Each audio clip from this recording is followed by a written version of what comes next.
घटेगा नहीं जीवन में। और यदि किसी ने सन्यासी हो भी गया तो वो कच्चा सन्यासी रहेगा, कभी भी बैक मार सकता है। इसलिए उपनिषद में बड़ी सुंदर बात आती है, हमारा वेदांत जब हम पढ़ते हैं तो उसमें बहुत सुंदर कहते हैं कि अज्ञानी तो अंधकार में भटकता ही है, अज्ञानी तो अंधकार में भटकता ही है, ज्ञानी तो महाअंधकार में भटक जाता है। और ज्ञानी को साधना सरल है और अज्ञानी को साधना सरल है, क्योंकि उसको इतना तो मालूम है अज्ञानी हूं, मैं नहीं जानता हूं। ज्ञानी महाअंधकार में भटक जाता है। उसके पास दो कारण होते हैं, एक तो ज्ञानी ये मान के चलता है कि मैं जो कर रहा हूं वो ठीक है, और दूसरा ये होता है कि ज्ञानी को कोई समझाने आए तो उसकी सुनेगा नहीं वो। भाई स्वामी जी कहते थे कि गीली मिट्टी हमारे हाथ में है, तो गीली मिट्टी को आप कोई भी आकार दे सकते हैं, घोड़ा बनाओ, हाथी बनाओ, मूर्ति बनाओ, भगवान बनाओ, जो मर्जी बनाओ। जब तक मिट्टी में पानी है और गीलापन है तब तक हम उसको कोई भी आकार दे सकते हैं। लेकिन एक बार यदि वो मिट्टी सूख गई फिर वो मिट्टी का कोई आकार नहीं, वो टूट तो जाएगी जो बनी हुई है वो तो, लेकिन उसको मोड़ नहीं पाएंगे हम। अज्ञानी गीली मिट्टी की तरह होता है, उसको हम आकार दे सकते हैं, उसको अच्छा भी बना सकते हैं, बुरा भी बना सकते हैं। तो ज्ञानी जब भी भटकेगा तो महाअंधकार में चला जाएगा, तो सुनेगा नहीं किसी की, और स्वयं पे ये मान के चलेगा कि मैं जो कर रहा हूं वो ठीक है। इसलिए भगवान ने कहा कि सन्यास से पहले ये शर्त पूरी यदि हो जाए, इसलिए तो कहते हैं कि पहले, जो मैं आपको पिछली बार बता रहा था कि सन्यास में जाने से पहले हम लोग जो मंदिर हैं, पूजाएं हैं, आरती है, माला, ये सब प्रीवियस स्टेज हैं। कोई आदमी सोचे कि जब कुछ करना ही नहीं है तो फिर ये तो सबसे अच्छा रास्ता हो गया, आराम से पेट भी भरने को मिलेगा, मुड़ाए तीन सुख। सन्यासी होने के लिए क्या करना पड़ता है? सर घुटवा लेते हैं लोग जा करके, मूड़ मुड़ाए तीन सुख, तीन सुख मिलते हैं, सिर की मिट जाए खाज, मूड़ मुड़ाए तीन सुख, सिर की मिट जाए खाज, और खाने को बढ़िया मिले लोग रहे महाराज। इतना आसान तो सन्यास नहीं है। इसलिए भगवान कृष्ण तो बहुत पकड़ के बात करते हैं कि कहीं से भी कहीं चूके नहीं, क्योंकि अर्जुन कुशाग्र बुद्धि का है, अर्जुन को छोटा मोटा श्रोता नहीं है, वो बहुत गहराई से शब्दों को पकड़ रहा है। लेकिन पीड़ा ये है अर्जुन की कि ध्यान से तो सुन रहा है भगवान श्री कृष्ण की बातें, अपने मन पे अनकॉन्शियस में उसने ये रखा मुझे किसी तरीके से यहाँ से भगा दे, इसलिए वो बार बार घुमा फिरा के जरा सा कृष्ण सन्यास की बात करते तो तुरंत अपने आप को इन्वॉल्व कर लेता है, हाँ मुझे सन्यासी बनना, मैं भागता हूँ, मुझे बोलो आप।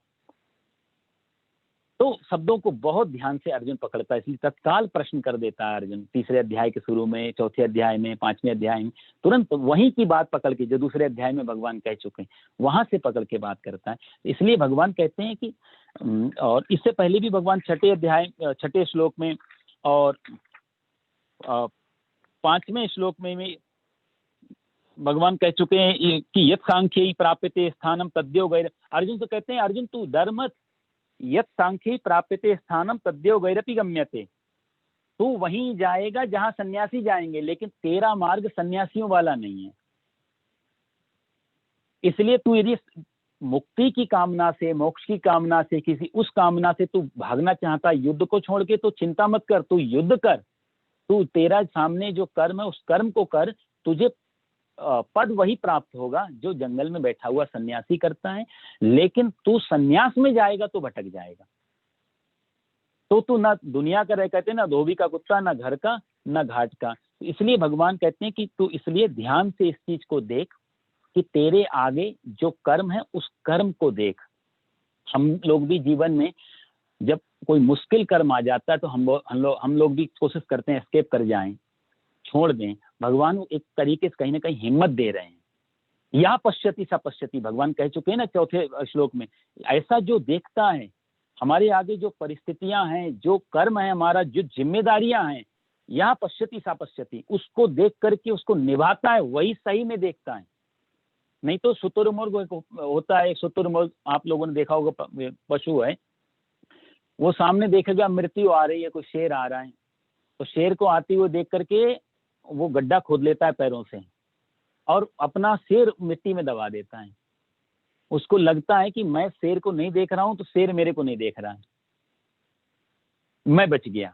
इसलिए शेर को, उसके शिकार को, शुतुरमुर्ग को मारने के लिए कुछ करना ही नहीं पड़ता, आराम से आता है, उसको मालूम ये मिट्टी में सिर दबाएगा। हम लोगों की भी यही हालत है, जो सही में देखना हो वो नहीं देखते, जो हम अच्छा लगे उसको देखना चाहते हैं कई बार, और अच्छा लगने वाली चीज ज्यादा असत्य के करीब है। आप देख लो दुनिया में जहां जहां हमारा राग फंसा हुआ है, जहां जहां मनोरंजन जो बोलते हैं, मन का रंजन, चाहे वो मूवी हो, चाहे वो कोई खेल जगत हो, कुछ सारी की सारी झूठ में हमारा मन का रंजन होता है। जितने भी मनों के रंजन हैं, जितने भी मनोरंजन हैं, लगभग लगभग असत्य के करीब हैं, उनसे कुछ मिलता नहीं, सिर्फ मन बहल जाता है, टाइम पास हो जाता है। भगवान कहते हैं जो सत्य को देखता है वही सही में देख पाता है, नहीं तो बाकी सब ये आंखें तो हैं हमारे पास में लेकिन किसी काम की नहीं। तुलसीदास जी ने बड़ी सुंदर बात कही कि गोस्वामी जी कहते हैं कि जिन हरि कथा सुनी नहीं काना, श्रवण रंध्र अहि भवन सवाना। जिन्होंने अपने कानों से भगवान की चर्चा नहीं सुनी, जिन्होंने अपने कानों से सत्संग नहीं सुना, परमात्मा का नाम नहीं सुना, उनके पास कान तो है दो दो, लेकिन किस काम के हैं? बोले श्रवण, श्रवण मतलब कान, श्रवण रंध्र, कान के जो छेद हैं वो कैसे हैं? श्रवण रंध्र अहि माने सांप, भवन समाना, सांप के बिल के गड्ढे की तरह है दोनों कान ही। जिन्होंने परमात्मा का नाम नहीं सुना, सत्संग नहीं सुना, कथा, उनके कान बेकार है, क्योंकि जितना भी जाता है अंदर कचरा वो किस काम आता है? किसी काम तो नहीं। सारा दिन भर हम जो चर्चाएं सुनते हैं किस काम आ रही हैं? तो या पश्यति सा पश्यति, भगवान कहते हैं जो देखता है वही देखता है। देखो एक कहानी मेरे को याद आ रही है।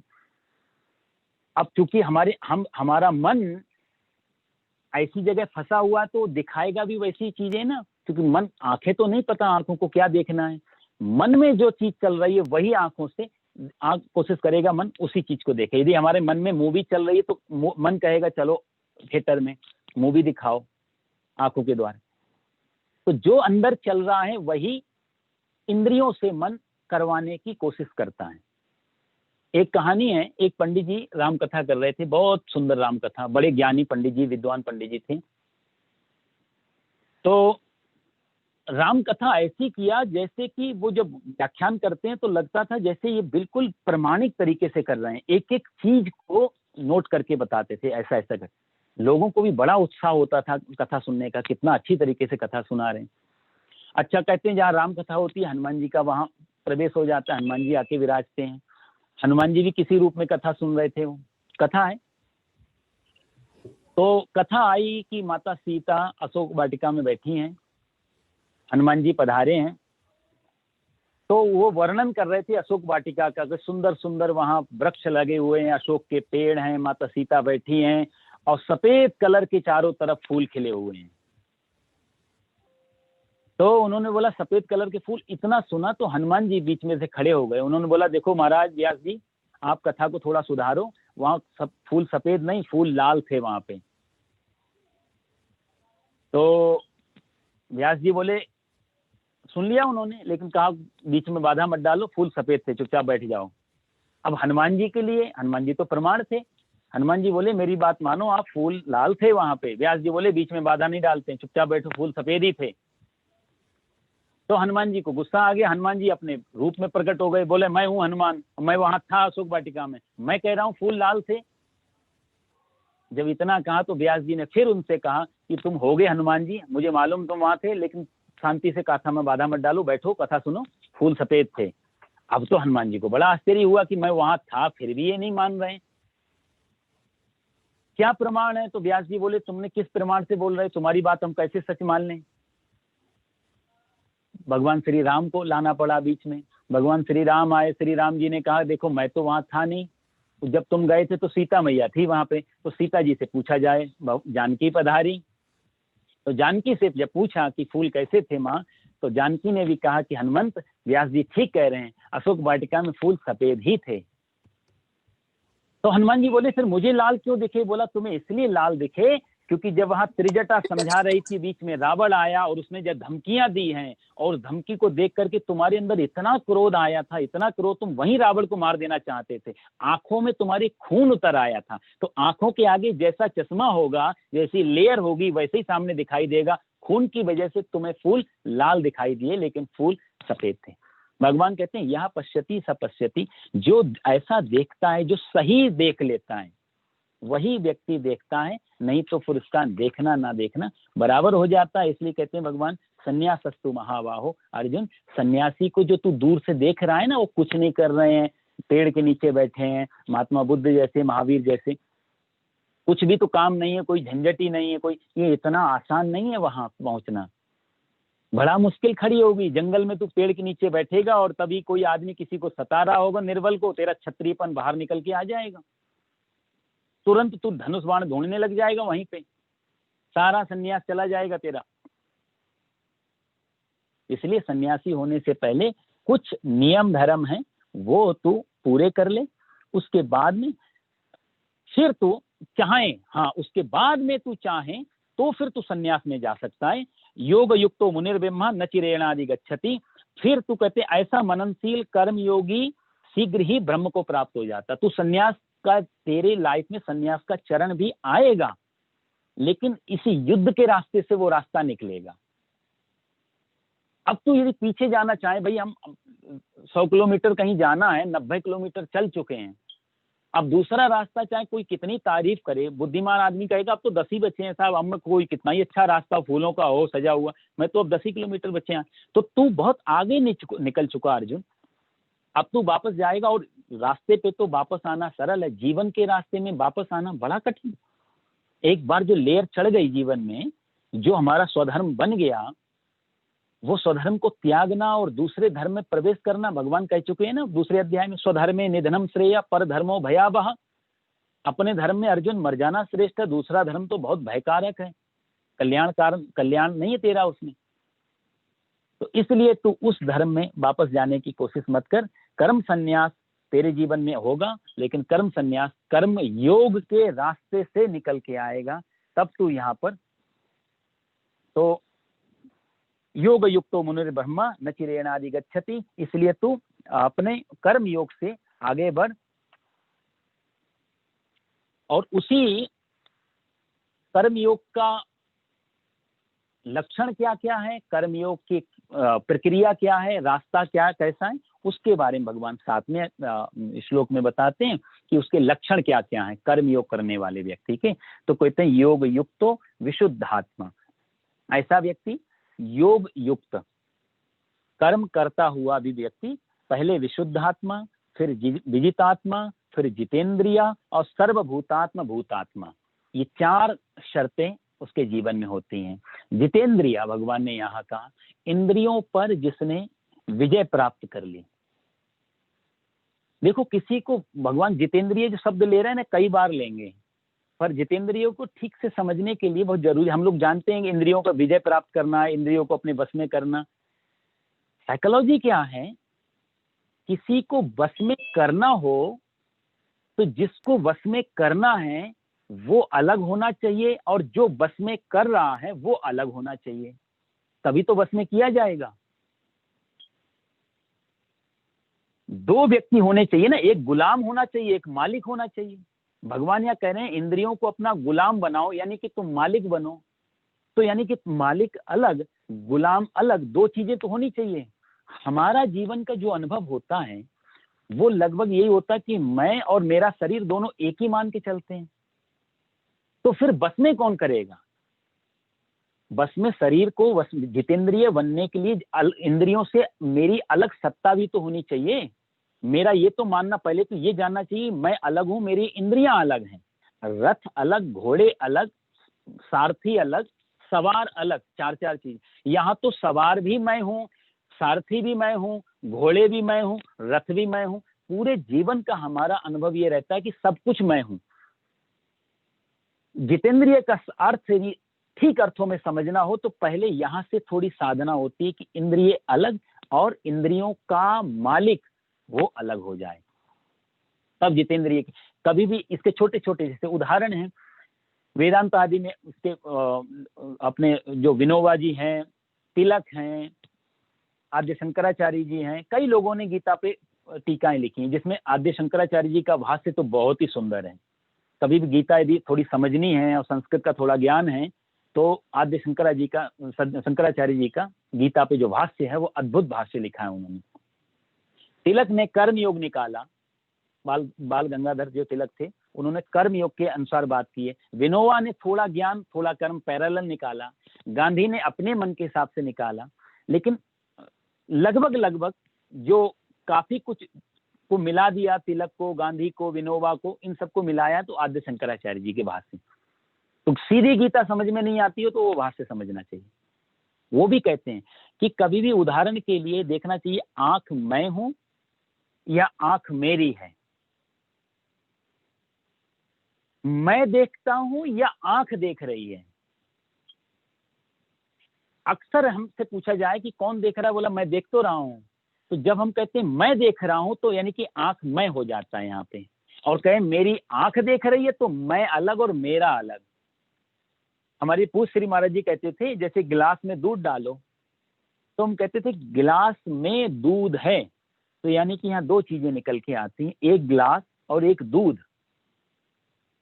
गिलास दूध नहीं है, गिलास में दूध है। तो जिसमें जो चीज होती है वो एक अलग होती है और एक चीज अलग होती है। तो मैं जब शरीर में हूं या मेरा शरीर जब हम कहते हैं तो मैं अलग हो गया और मेरा शरीर अलग हो गया। मेरा शरीर, मेरा मकान, मेरे हाथ, मेरी आंख, मेरा कान, मेरे पैर, तो जो मेरा है वो मैं नहीं हूं, और जो मैं हूं वो मेरा तो वह है, हो सकता है, लेकिन मैं नहीं हो सकता। आंख मेरी है लेकिन आंख मैं नहीं हूं। तो ये दो चीजों का विभाग हो जाता है। यहां सर जितेंद्रिय शब्द का अर्थ निकलना शुरू होता है। जब हम कहते हैं मैं देख रहा हूं, मैं खा रहा हूं, मैं सुन रहा हूं, मैं बोल रहा हूं, वहीं पे आके गलती होती है कि जब मैं बोल देते हैं तो इंद्रिय और मैं ये दोनों एक चीज हो जाती हैं, और जब मैं और मेरी इंद्रिय एक चीज हो जाएंगी बस में नहीं हो पाएंगी, क्योंकि बस में करने के लिए दूसरा होना चाहिए। भाई एक हाथ से दूसरे हाथ को लड़ाओ, कौन जीतेगा? कोई भी तो नहीं जीतेगा, क्योंकि दोनों एक ही शरीर के पार्ट हैं। लेकिन हाँ, हाथ दूसरे का हो और इधर हाथ इधर पहले का हो, फिर कोई जीत और हार हो सकती है। तो जब मैं और मेरी इंद्रिय दोनों एक ही हो गई तो ना तो कोई बस में कर सकता है और ना कोई किसी को जितेंद्रिय बन सकता है, ना कोई को हरा सकता है, ना कोई। तो भगवान कहते हैं कि जितेंद्रिय शरीर से, शरीर को लड़ाना जितेंद्रिय नहीं होता है। भगवान ने जो जितेंद्रिय शब्द दिया है यहाँ पर, आगे भी भगवान देंगे, इस पे बड़ी भ्रांतियां हुई। और इसके क्योंकि 5000 साल से गीता पढ़ी जा रही है भारत में, घर घर में गीता है रखी हुई। बच्चा बच्चा लगभग 2-4 बातें तो गीता की जानता ही है जब होश संभालता है। तो इन शब्दों से कई बार हम अपने हिसाब से बड़ा अर्थ ले लेते हैं जो कि अनर्थ हो जाता है। इसलिए मैं बार बार एक ही प्रार्थना करता हूं कि हमारे गीता के जो ऑथर हैं, बोलने वाले जो हैं, कृपया पहले उनका जीवन देख लें और वो अपने जीवन से निकाल के जो सूत्र दे रहे हों फिर उन सूत्रों को समझें। पहले उनका जीवन भी तो देखें। कृष्ण कोई जितेंद्रिय है हमारे हिसाब से? ऐसा कौन सा काम कृष्ण ने किया जो जितेंद्रिय लगता हो? खाते भी हैं, सोते भी हैं, बोलते भी हैं, नाचते भी हैं, गाते भी हैं, सुनते, सारे काम। और हम तो छोटा मोटा साहब, हमसे ज्यादा फंसे हुए कृष्ण लगते हैं। हमारे पास तो छोटा मोटा एक मकान होता है, उनके पास तो पूरी द्वारिका नगरी है। इधर मथुरा उनकी है, उधर द्वारिका उनकी है। हमारे घर में तो एक बीबी, उनके घर में 16,108 गोपियां अलग। हमारे एक दो चार बच्चे, उनके तो 56 करोड़ का परिवार है भगवान श्री कृष्ण का टोटल। छोटा मोटे फंसे हुए नहीं कृष्ण। तो जितेंद्रिय शब्द भगवान श्री कृष्ण यदि कह रहे हैं तो अर्थ कुछ अलग होगा।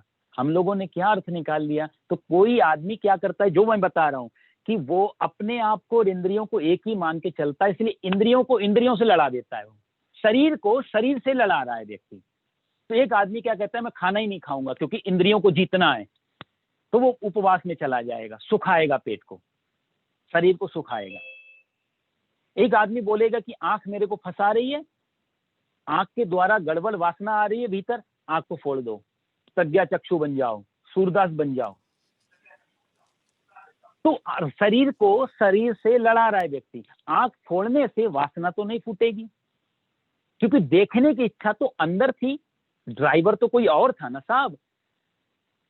तो ड्राइवर पे कंट्रोल करने की जगह हमने क्या किया, इंस्ट्रूमेंट को काटना और छांटना शुरू कर दिया। तो आदमी इंद्रियों से इंद्रियों को लड़ा रहा है। एक हाथ भी इंद्रिय है, आंख भी इंद्रिय है, अपने एक इंद्रिय से दूसरी इंद्रियों को खत्म कर लिया। हाथ से ही तो फोड़ी उसने आंखें, एक इंद्रिय से दूसरी इंद्रिय लड़ा दी।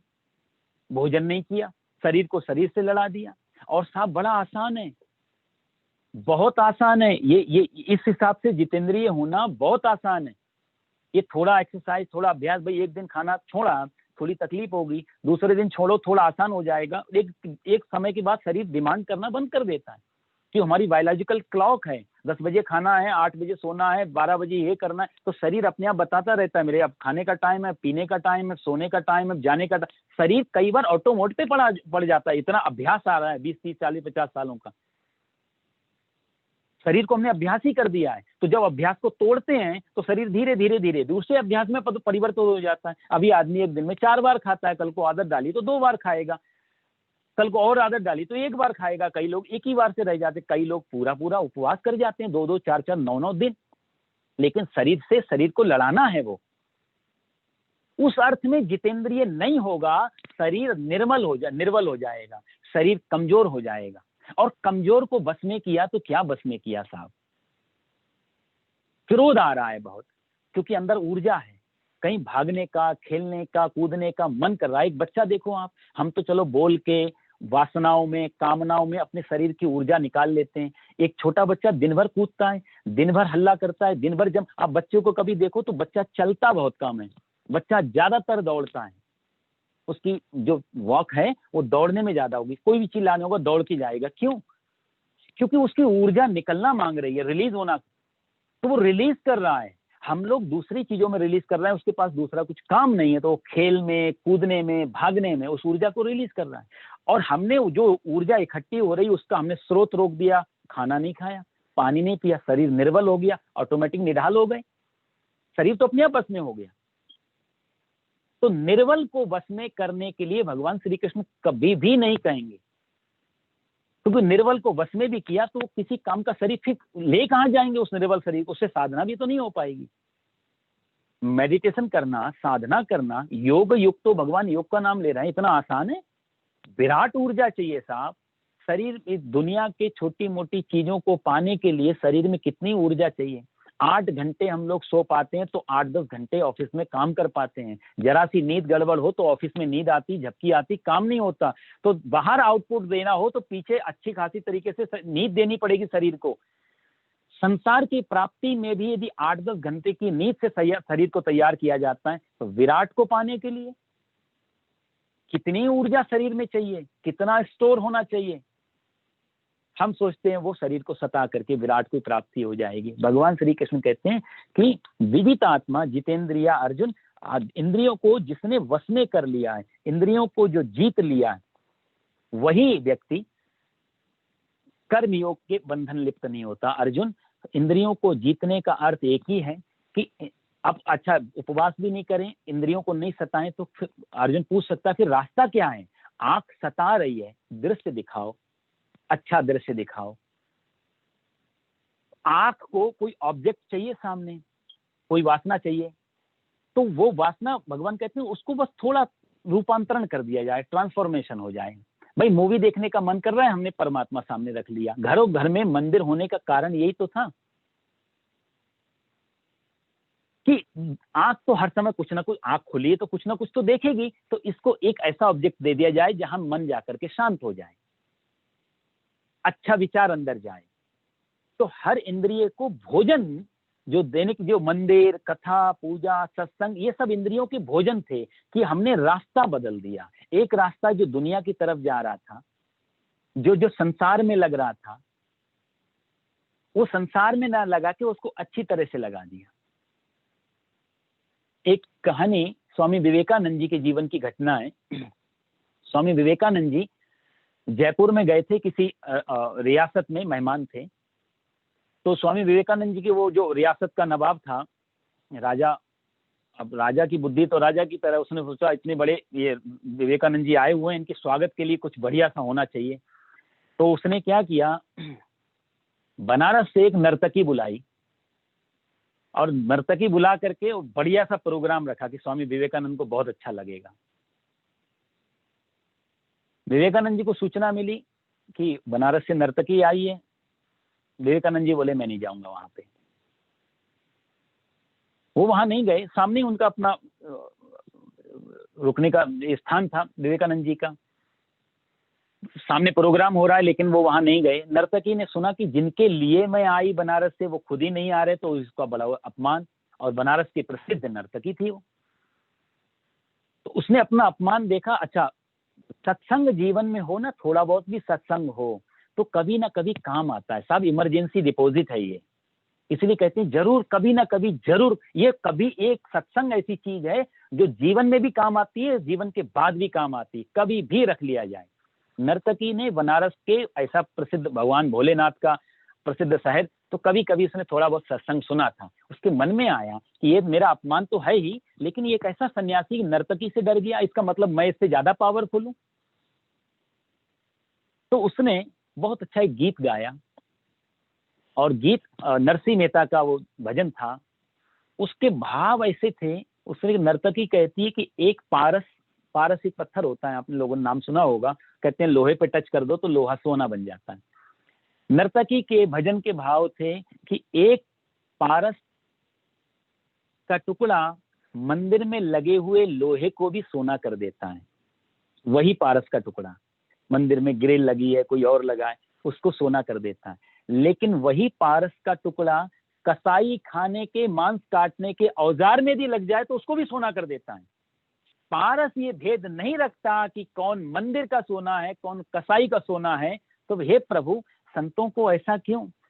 प्रभु जी मेरे अवगुण चित्त न धरो, मैं अवगुणी हूं ठीक है, लेकिन मेरे अवगुणों को आप क्या देखते हो? मैं हूं तो कहीं ना कहीं आपका ही रूप, मेरे को भी उसी उसी उसी चेतना ने बनाया है जो चेतना आपके अंदर दौड़ रही है। मैं भी उस परमात्मा की, मेरे अवगुण चेतना, मेरे अवगुणों को मत देखो। और जब विवेकानंद जी ने सुना कि भाव, तो तुरंत वहां से कहते हैं दौड़ के आ गए। नर्तकी का पहली बार तूने बताया वासना, अभी तक मैं इंद्रियों को फोड़ रहा था, शरीर से शरीर को लड़ा रहा था, मैं देखूंगा नहीं, वासना भीतर नहीं जाएगी, लेकिन देखा, भाव बदल दिया। ये जितेंद्रिय व्यक्ति है। इसके सामने अब नर्तकी हो, वेश्या हो, हीरोइन हो, कोई भी हो, चाहे सामान्य प्राणी हो, परमात्मा का मंदिर हो, इसके लिए सब बराबर हो जाते हैं। जितेंद्रिय का अर्थ है कि जहां पर इंद्रियों का रूपांतरण कर दिया गया। लाली मेरे लाल की, जित देखूं तित लाल, और लाली देखन मैं गई तो मैं भी हो गई लाल। विजित आत्मा जितेंद्रिय, भगवान कहते हैं कि जो व्यक्ति इंद्रियों को श्रेष्ठ में लगा देता है, वही आदमी जितेंद्रिय के करीब पहुंच जाता है। स्वयं को सताना बहुत आसान। देखो साहब, दूसरे गाल पे थप्पड़ मारा, अपने गाल पे थप्पड़ मारा, थप्पड़ तो लगा। अब ये मान के चलते हैं कि मेरे गाल पे लगा, तुम्हारे तो नहीं लगा, तो यहाँ अहंकार पैदा हो रहा है, ममत्व तो पैदा हो रहा है। मेरा और तेरा फर्क तो है ना। कई लोग हमारे, मैंने पहले भी कहा, नाम लेना ठीक नहीं, कई लोग हमारे जब देश गुलाम था तो दूसरों को सताते थे कि तुम देश छोड़ के भागो। कई लोग अपने को सताने बैठ जा रहे हैं, अनशन पे बैठ गए कि तुम देश छोड़ के भागो। एक अर्थ में वो दोनों, चाहे क्रांतिकारी हो चाहे शांतिवादी हो, दोनों ही सता रहे हैं। एक आदमी सामने वाले को सता रहा है, खुद को सता रहा है, अर्थ दोनों का एक ही है। भगवान की गीता के हिसाब से ये जो श्लोक है ये बहुत महत्वपूर्ण है। भाई, दूसरे को मारा या खुद को मारा, तुम्हारा अपना शरीर भी तो नहीं, गीता कह रही है। शरीर भी तो हमने नहीं बनाया, इसके निर्माता हम नहीं है। तो जैसे दूसरे का शरीर, वैसे ही ये शरीर, वो भी शरीर परमात्मा का और ये भी शरीर परमात्मा का। तो इस शरीर पे मारो चाहे उस शरीर पे मारो, इस शरीर को भोजन मत दो, किसी को, सामने वाले को भोजन मत दो तो साफ क्राइम बंद करके, और अपने शरीर को भोजन नहीं दो तो हम तो श्रेष्ठ महात्मा लोग नमन प्रणाम करते हैं, वाह साहब देखो 4 दिन से खाना नहीं खा रहे हैं, कितने बड़े उपवासी। और दूसरे को भोजन नहीं दिया 4 दिन से तो आदमी कहेगा तुम तो क्रिमिनल हो, दूसरे को भूखा रख रहे हैं। अंतर आप समझ रहे हैं इस चीज का? दूसरे को जब हम अपने घर में भूखा रखते हैं 4 दिन तो हम क्रिमिनल हो जाते हैं, और जब अपने शरीर को भूखा रखते हैं तो हम सिद्ध महात्मा कैसे? भगवान श्री कृष्ण कहेंगे दोनों ही गलत है। भगवान श्री कृष्ण की नजर में दोनों क्रिमिनल हैं एक तरीके से। उपवास के या व्रत के मैं विरोध में नहीं हूं, लेकिन कोई जितेंद्रिय होने के कारण यदि ऐसा करने जाएगा तो गीता का श्लोक नहीं घटेगा जीवन में। कितने दिन भोजन नहीं देगा, कभी ना कभी तो देना पड़ेगा। साफ साग सब्जी नहीं खाएगा तो उबला हुआ खाएगा, उबला हुआ नहीं फल फूल खाएगा, पत्ती खाएगा, कुछ तो खाएगा, जो खाएगा वो भोजन। भगवान कहते हैं उससे जितेंद्रिय, हाँ प्रयास, शुरू के प्रयास तो हो सकते हैं, लेकिन जो टॉप पे जहां भगवान जितेंद्रिय शब्द यूज, वहां तक ये यात्रा नहीं पहुंचा सकती। इसलिए लोग कई बार भ्रम में रह जाते हैं। एक आदमी, जैसे मैंने पहले कहा, एक आदमी पहाड़ पे चला गया हिमालय में, 12 साल तपस्या की उसने, 12 साल की। मैंने अहंकार को जीत लिया, मैंने क्रोध को जीत लिया, मैंने ममत्व को जीत लिया, सबको जीत लिया। 12 साल तक ना मेरे अंदर क्रोध आया, ना ममत्व आया, ना अहंकार आया।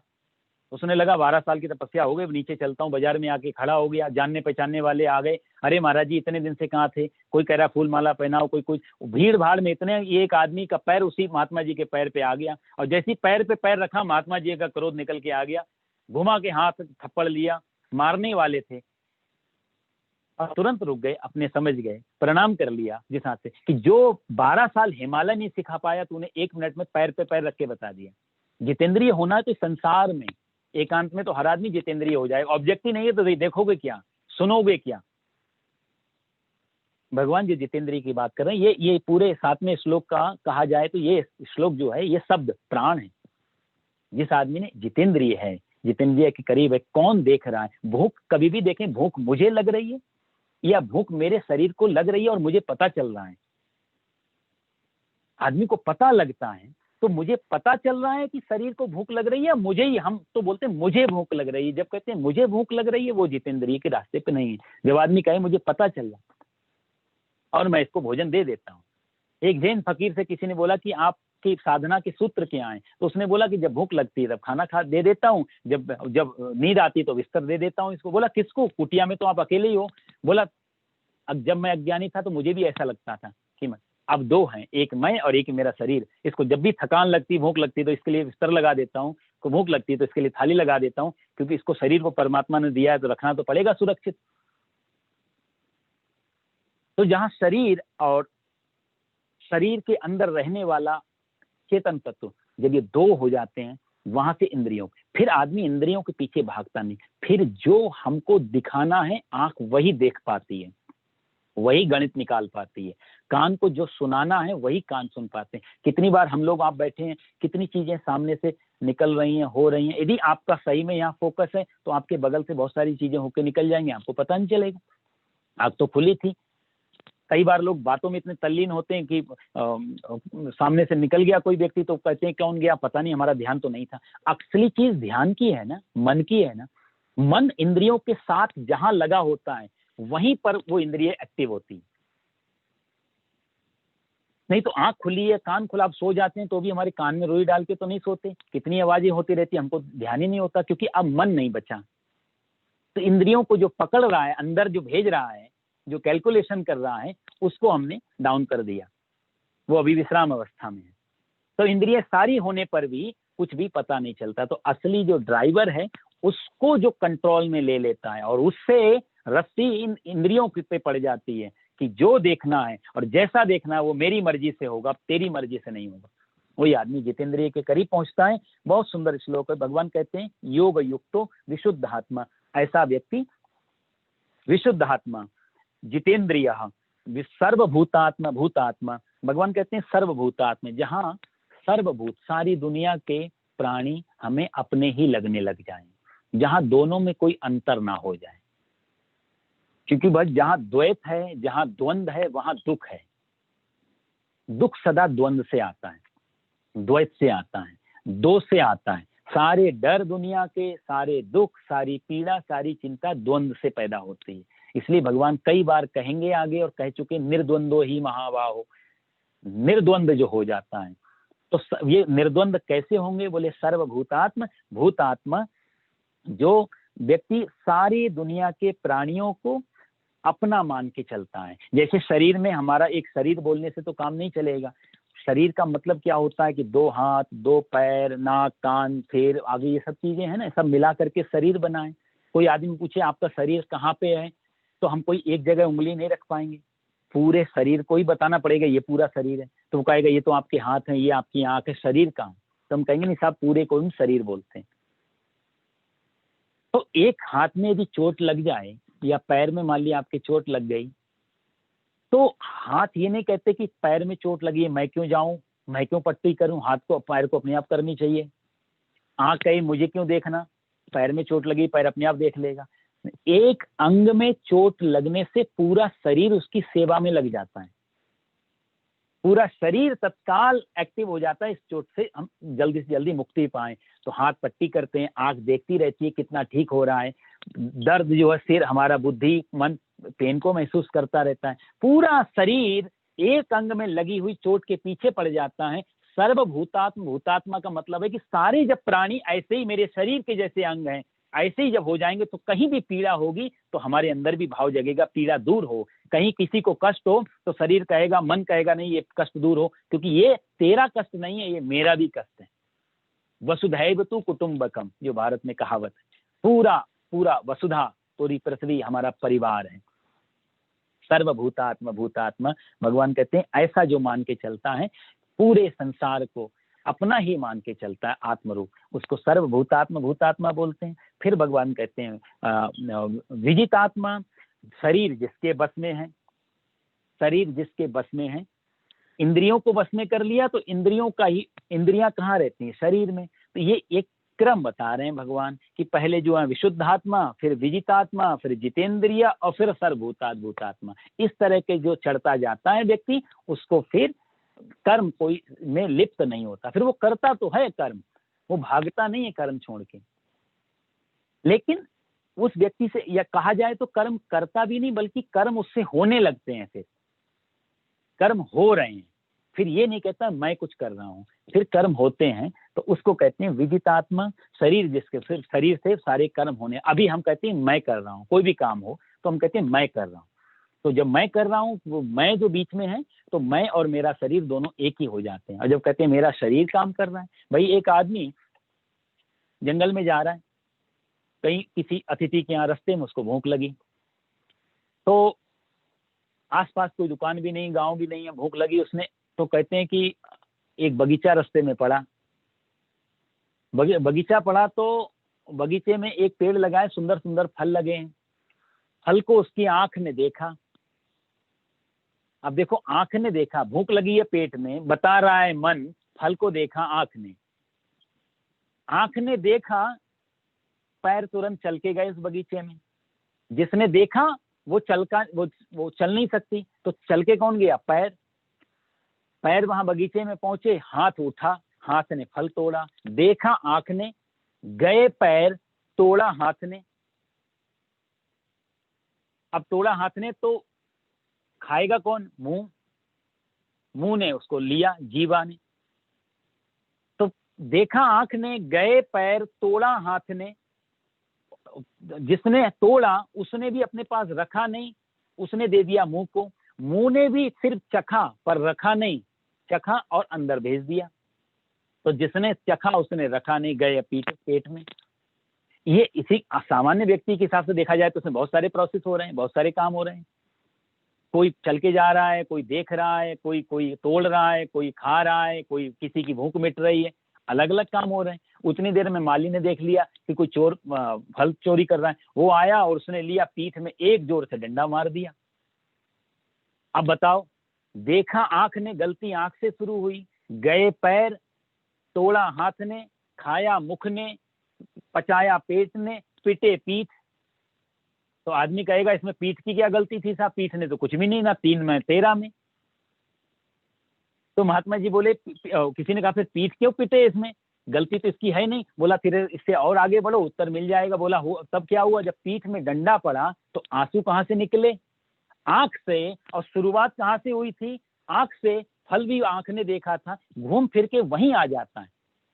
सर्वभूतात्मा भूतात्मा, विजितात्मा, जहां सब अपना मान के चलते हैं, जहां कोई पराया नहीं है, जहां कोई गैर नहीं है, जहां सब एक मिक्स, हम सब भगवान की एक ही चेतना से निकले हुए, हम अलग अलग शरीरों में भास रहे। भाई हमारे अंदर जो मिट्टी पानी जल आदि है वही आपके अंदर है, वही दूसरे 5 तत्वों से बना। ये 5 तत्वों से बना हुआ ये शरीर है, और वो पृथ्वी का जो अंश है वही इसी पृथ्वी का है, आपका भी शरीर इसी पृथ्वी का है। तो सारा का सारा मटेरियल जो हमारे आपके शरीर में वो एक ही का है। तो इसी हिसाब से भगवान कहते हैं विजित आत्मा कि हम और आप अलग अलग हैं ही नहीं, क्योंकि उसी पृथ्वी के हम भाग हैं, उसी पृथ्वी के आप भाग हैं। तो कहने का अर्थ है हम सब या तो भाई बहन है या एक ही माता पिता की संतान है। इसी अर्थ में हम कहते हैं हमारा सबका एक ही पिता है, एक ही माता है।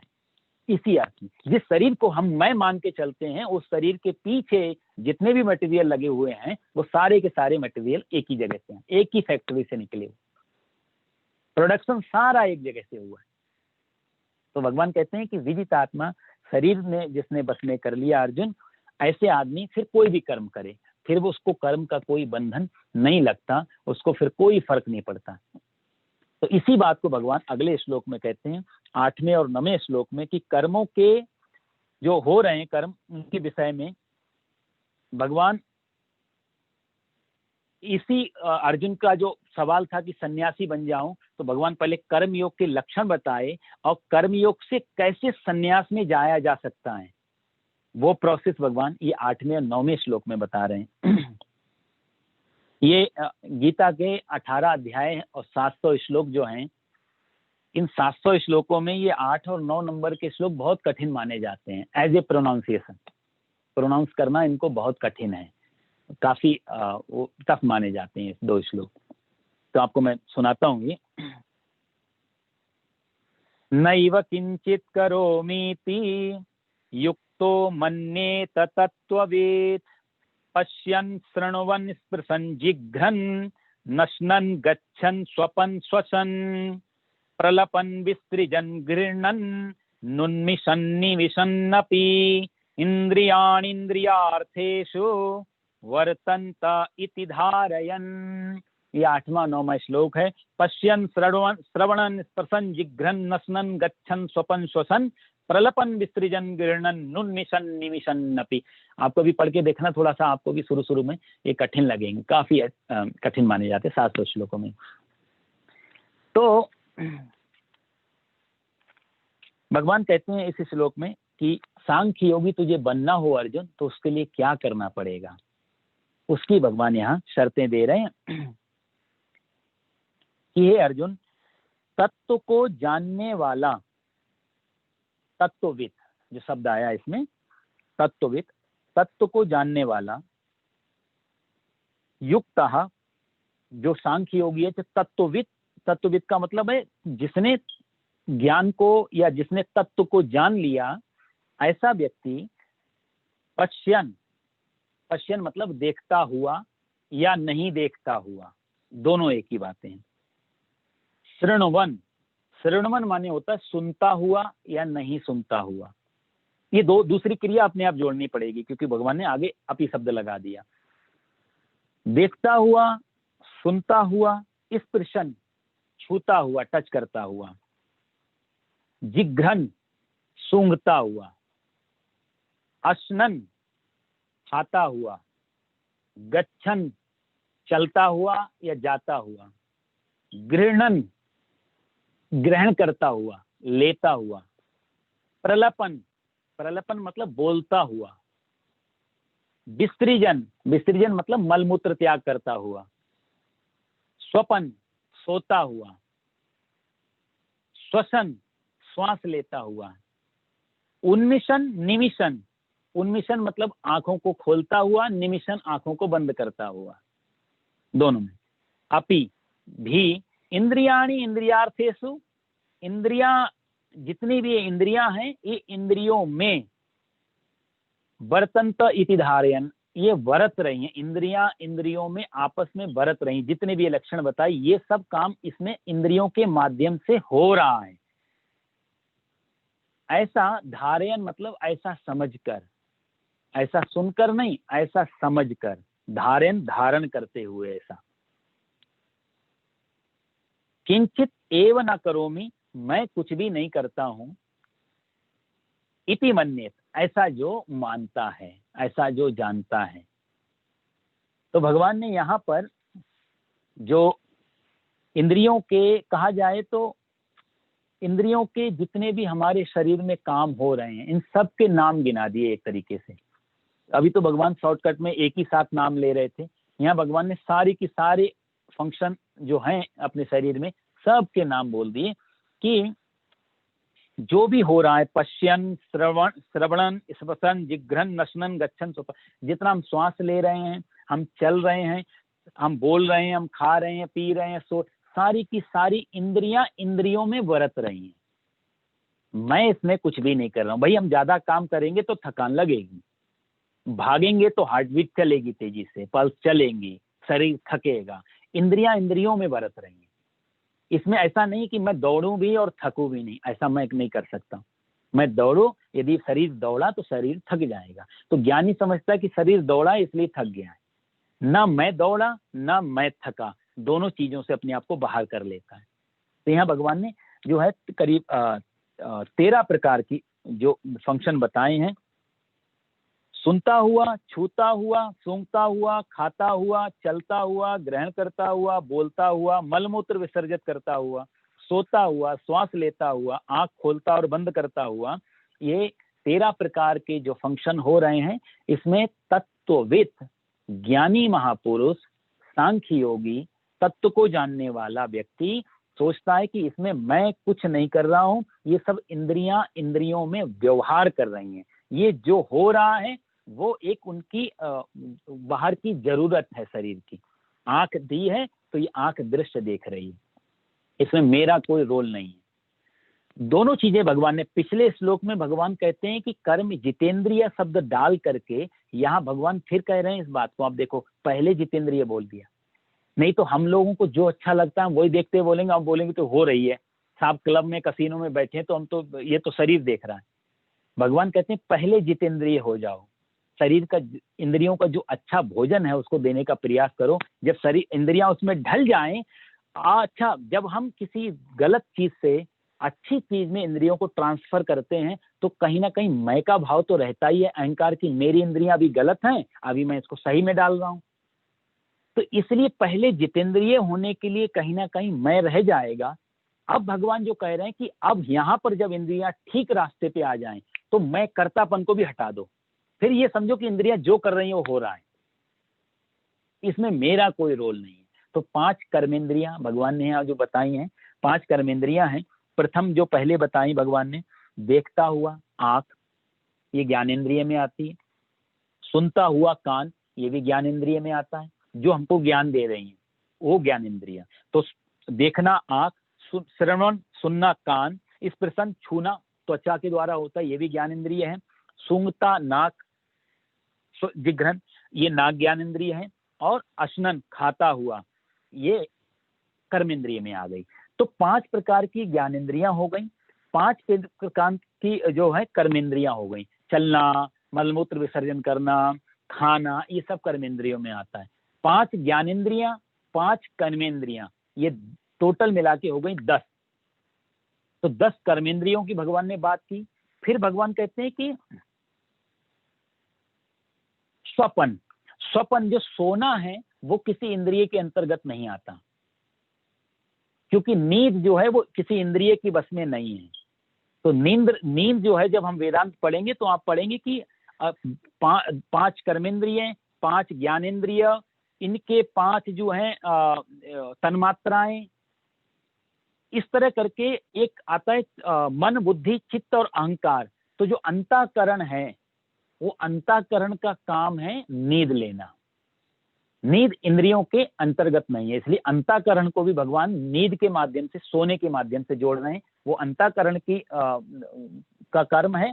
और श्वास लेना, जो भगवान कहते हैं श्वसन, श्वसन श्वास लेना, वो भी इंद्रिय के का, नाक एक इसकी हेल्प तो करती है, लेकिन श्वास लेना, श्वास छोड़ना, ये प्राण के अंतर्गत आता है। तो हमारे पास में वेदांत के हिसाब से जब हम पंचीकरण आदि पढ़ेंगे तो पंचीकरण में ये पूरा शरीर का विज्ञान उसमें दिया हुआ है। तो उसमें प्राणों की संख्या बताई गई है।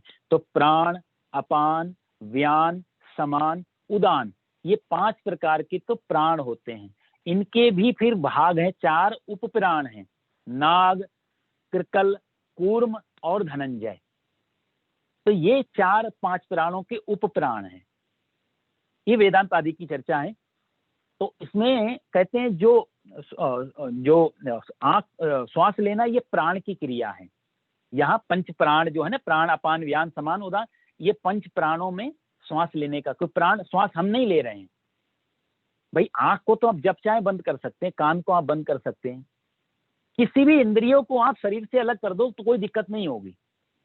किसी भी इंद्रियों को भोजन देना बंद कर दो तो उतना दिक्कत नहीं होगी। लेकिन प्राण हमारे बस में नहीं है।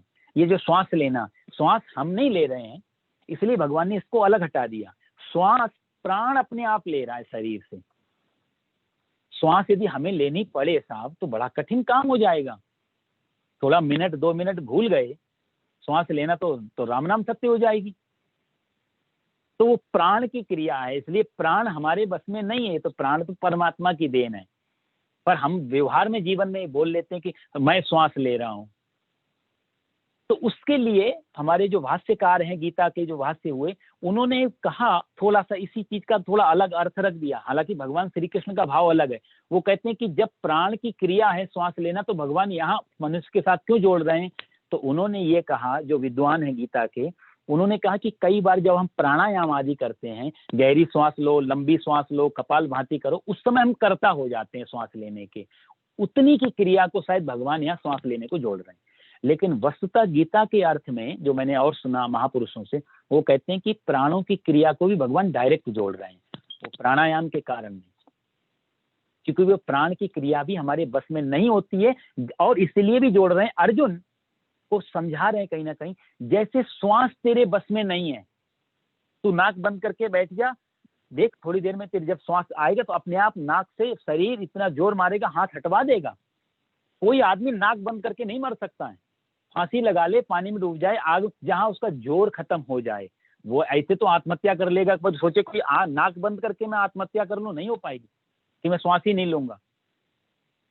वहां पता चल जाता है कि मैं गुलाम हूं शरीर का या शरीर मेरा गुलाम है।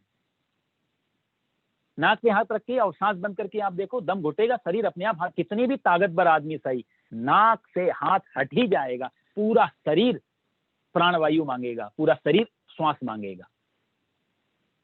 तो प्राण हमारे बस में नहीं है। और हम लोग हमेशा बोलते रहते हैं ना व्यवहार में, एक महात्मा जी कहते हैं कि देखो, हम लोग व्यवहार में बोलते हैं लोगों को कि आप तो हमें प्राणों से प्रिय हो, आप तो हमें जान से ज्यादा प्यारे हो, आप हमें प्राणों से प्रिय हो।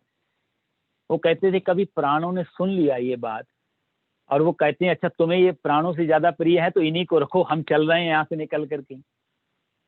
और कहीं प्राण चल दिए तो साहब जिनके प्रिय हो ना वही ले जाएंगे तुम्हें, घर में ज्यादा समय नहीं रखेंगे, वो भी कहेंगे इनको हटाओ, अब तो बदबू आने लग जाएगी नहीं तो घर में। जो भी हमारे प्रिय हैं, धनानि भूमौ पशवश्च गोष्ठे भार्या गृहद्वारी जना शमशाने देहस्थितायाम परलोक मार्गे कर्मानुगो गच्छति जीव एका। जो धन जिसको हम अपना मान के चलते हैं वो बैंकों में पड़ा रह जाता है। धनानि भूमौ पशवश्च गोष्ठे, ये बड़ी बड़ी कारें, ये बड़े बड़े वाहन, ये सब गैराज में खड़ी रह जाती हैं। भार्या गृहद्वारी जना शमशाने, पत्नी बच्चे आदि दरवाजे तक साथ देते हैं। जना शमशाने, हमारे मित्र मंडली जिनको हम कहते हैं तुम बहुत प्यारे हो, वो शमशान तक साथ जाते हैं अर्थी के। यहाँ तो शमशान की व्यवस्था नहीं, अपने आप गाड़ी लेके पहुंच जाती है। जना शमशाने देहस्थितायाम परलोक मार्गे, सबसे नजदीक जो हमारा शरीर है वो भी चिता तक हमारा साथ देता है। परलोक मार्गे, ऊपर की यात्रा तो कर्मानुगो गच्छति जीवे का, कर्म का अनुसरण करते अकेले जीव को ही जाना होता है। साथी है मित्र गंग के जल बिंदु पान तक, अर्धांगिनी बढ़ेगी तो केवल मकान तक। परिवार के सब लोग चलेंगे सिर्फ शमशान तक, बेटा भी हक निभाएगा तो अग्निदान तक। सबका अपना अपना एक लिमिट है, एक बॉर्डर है, उसके बाद वापस हो जाते हैं लोग, उससे आगे उनके पास जा भी नहीं सकते। रात्रि गमिष्यति भविष्यति सुप्रभातम, ऐसा सोचता है जैसे भमरा सोच रहा है। मैंने आपको बताया कमल के फूल की, अच्छा सवेरा होगा, ये घूमूंगा फिरूंगा, हाथी आया फूल को कुचल दिया, उसने बात खत्म। हमारी भी जीवन की कल्पना रह जाती कि सब हम अपने को जोड़ करके विस्तार करके सोचते हैं कि ये सब जिस दिन प्राण निकलते हैं सब की असलियत खुल के आ जाती, कौन कहाँ तक साथ देता। तो प्राण हमारे बस में नहीं है, इसलिए श्वास भी हमारे बस में नहीं है। अर्जुन को भगवान कहीं ना कहीं साइकोलॉजिकल ये बात बताना चाहते हैं। अब देखो उस समय संस्कृत भाषा या काफी कुछ ज्ञान आदमी को होता था, तो शब्दों से बात हो जाती थी, व्याख्या की जरूरत नहीं पड़ती थी। यहाँ भगवान ने जो श्वास को लिया, इसलिए लिया, बताना चाह रहे हैं अर्जुन को, जैसे श्वास लेना और श्वास छोड़ना तेरे बस में नहीं है, दोनों काम साथ, लेना ही नहीं छोड़ना भी। आप श्वास को बहुत देर तक भरे भी नहीं रह सकते, श्वास छोड़। तो अर्जुन जैसे श्वास लेना और श्वास छोड़ना तेरे बस में नहीं है, श्वास आ रही है, श्वास जा रही है, तू सिर्फ देख रहा है, और हमें तो पता भी नहीं चलता श्वास आ रही है श्वास जा रही, ध्यान दिला दो तब पता चलता है, कभी श्वास रुक जाए थोड़ी देर तब पता चलता। ऐसे ही बाकी इंद्रियों में बरत रही हैं, बाकी इंद्रियों भी अपने फंक्शनल अपना काम कर रही हैं। ये ज्ञानी पुरुष ऐसा जानता है। तो ये जो भगवान ने श्वास लेना कहा, और फिर उन्मिशन और निमिशन नपी। उन्मिशन मतलब आंख खोलना, और निमिशन मतलब होता है आंख बंद करना। ये भी कहीं ना कहीं जो प्राण है हमारे पंच प्राण, इनका एक उप प्राण, जो मैंने अभी आपको बताया, नाग, कृकल, कूर्मदत्त और धनंजय। तो जो कूर्म नामक उप प्राण है, उस उप प्राण के अंतर्गत ये आंखों का खोलना और आंखों का बंद करना, ये उसमें आता है, उप प्राण में। तो ये वेदांत आदि में बड़े विस्तार से इसकी चर्चा की गई है प्राणों की। और एक धनंजय और प्राण होता है। इन 8-9 प्रकार के प्राणों से हमारा शरीर चलता है साहब। धीरे धीरे जब हम मर जाते हैं, तो उस समय भी हम पूरी तरह नहीं मरते हैं, उसमें से भी उस समय एक कुछ ऐसे प्राण होते हैं जो शरीर में रहते हैं। इसलिए हमारे यहाँ जो अग्नि संस्कार करने की परंपरा बनाई साहब, वो बड़ी वैज्ञानिक रही। क्योंकि कहते हैं जब पूरी तरीके शरीर मर जाता है, जब मेडिकल के हिसाब से प्रूफ कर दें कि ये मर गया, डेड है, उस समय भी शास्त्रों के हिसाब से नहीं मरते हैं, धनंजय नाम का प्राण बाकी रह जाता है फिर भी। इसलिए तो मुर्दा के नाखून और बाल बढ़ते रहते हैं कब्र में। वो कौन बढ़ा रहा है? कहते हैं वो धनंजय नाम का प्राण बढ़ता रहता है, बढ़ाता रहता है। इसलिए जब चिता में जला देते हैं शरीर को, तब धनंजय नाम का प्राण निकलता है। इसलिए आपने देखा चिता जलाते समय पुत्र आदि को कहा जाता है कि कपाल क्रिया करो, सिर फोड़ दो। वो कपाल क्रिया से के द्वारा भी धनंजय प्राण का विसर्जन किया जाता है कि बिल्कुल कुछ भी ना बचे, सारे प्राण अपने प्राणों में बाहर दुनिया में मिल जाए, तत्व में मिल जाए। तो धनंजय नाम का, इसलिए कई बार अपने जो दक्षिण साउथ के इंडिया के योगी थे, आप कभी पढ़ना गूगल पे जाके, साउथ वो योगी ने 3 बार अपने जीवन में 3 बार डेथ सर्टिफिकेट लिया, ऑक्सफोर्ड यूनिवर्सिटी से, रंगून यूनिवर्सिटी से, कलकत्ता यूनिवर्सिटी से। 3 यूनिवर्सिटी से उन्होंने अपना मरने का सर्टिफिकेट लिया था। 3 बार मर गए, डॉक्टरों ने पूरा घोषित कर दिया इनकी पल्स नहीं चल रही, हार्ट बीट नहीं चल रही, दर्द, ये सब जितने भी सिम्टम देखते हैं, जो भी उनके सिम्टम हैं, जो भी प्रोटोकॉल है मरने के बारे में, वो सारे पूरे कर लिए उन्होंने। डॉक्टरों ने पूरा बना के दिया सर्टिफिकेट, और आधे घंटे बाद योगी खड़े हो गए और उन्होंने वही सर्टिफिकेट डॉक्टर को दिखाया भी कि बोलो तुम इस बारे में क्या कहते हो। आपने कहा आप मर गए और मैं तो जिंदा खड़ा हूँ। तो कलकत्ता की डॉक्टरों ने कहा था कि आप हमारे ऊपर केस मत कर देना, क्योंकि पढ़ाई में तो यही सीखा हमने कि इतने इतने सिम्टम नहीं आए तो मरना बोल देना। तो सही में नहीं मरते हैं जब तक धनंजय नाम का प्राण। तो वो एक अलग चर्चा हो गई। कहने के भाव है भगवान कहते हैं कि ये उपप्राण को दोनों को भगवान ने ले लिया। जैसे उन प्राणों का तुम्हारे हाथ में नहीं है कि तुम कब तक जियोगे, कितना जियोगे, ऐसे ही बाकी इंद्रियां भी अपने आप में बरत रही है, जो भी लाइफ दी, जितनी भी लाइफ दी।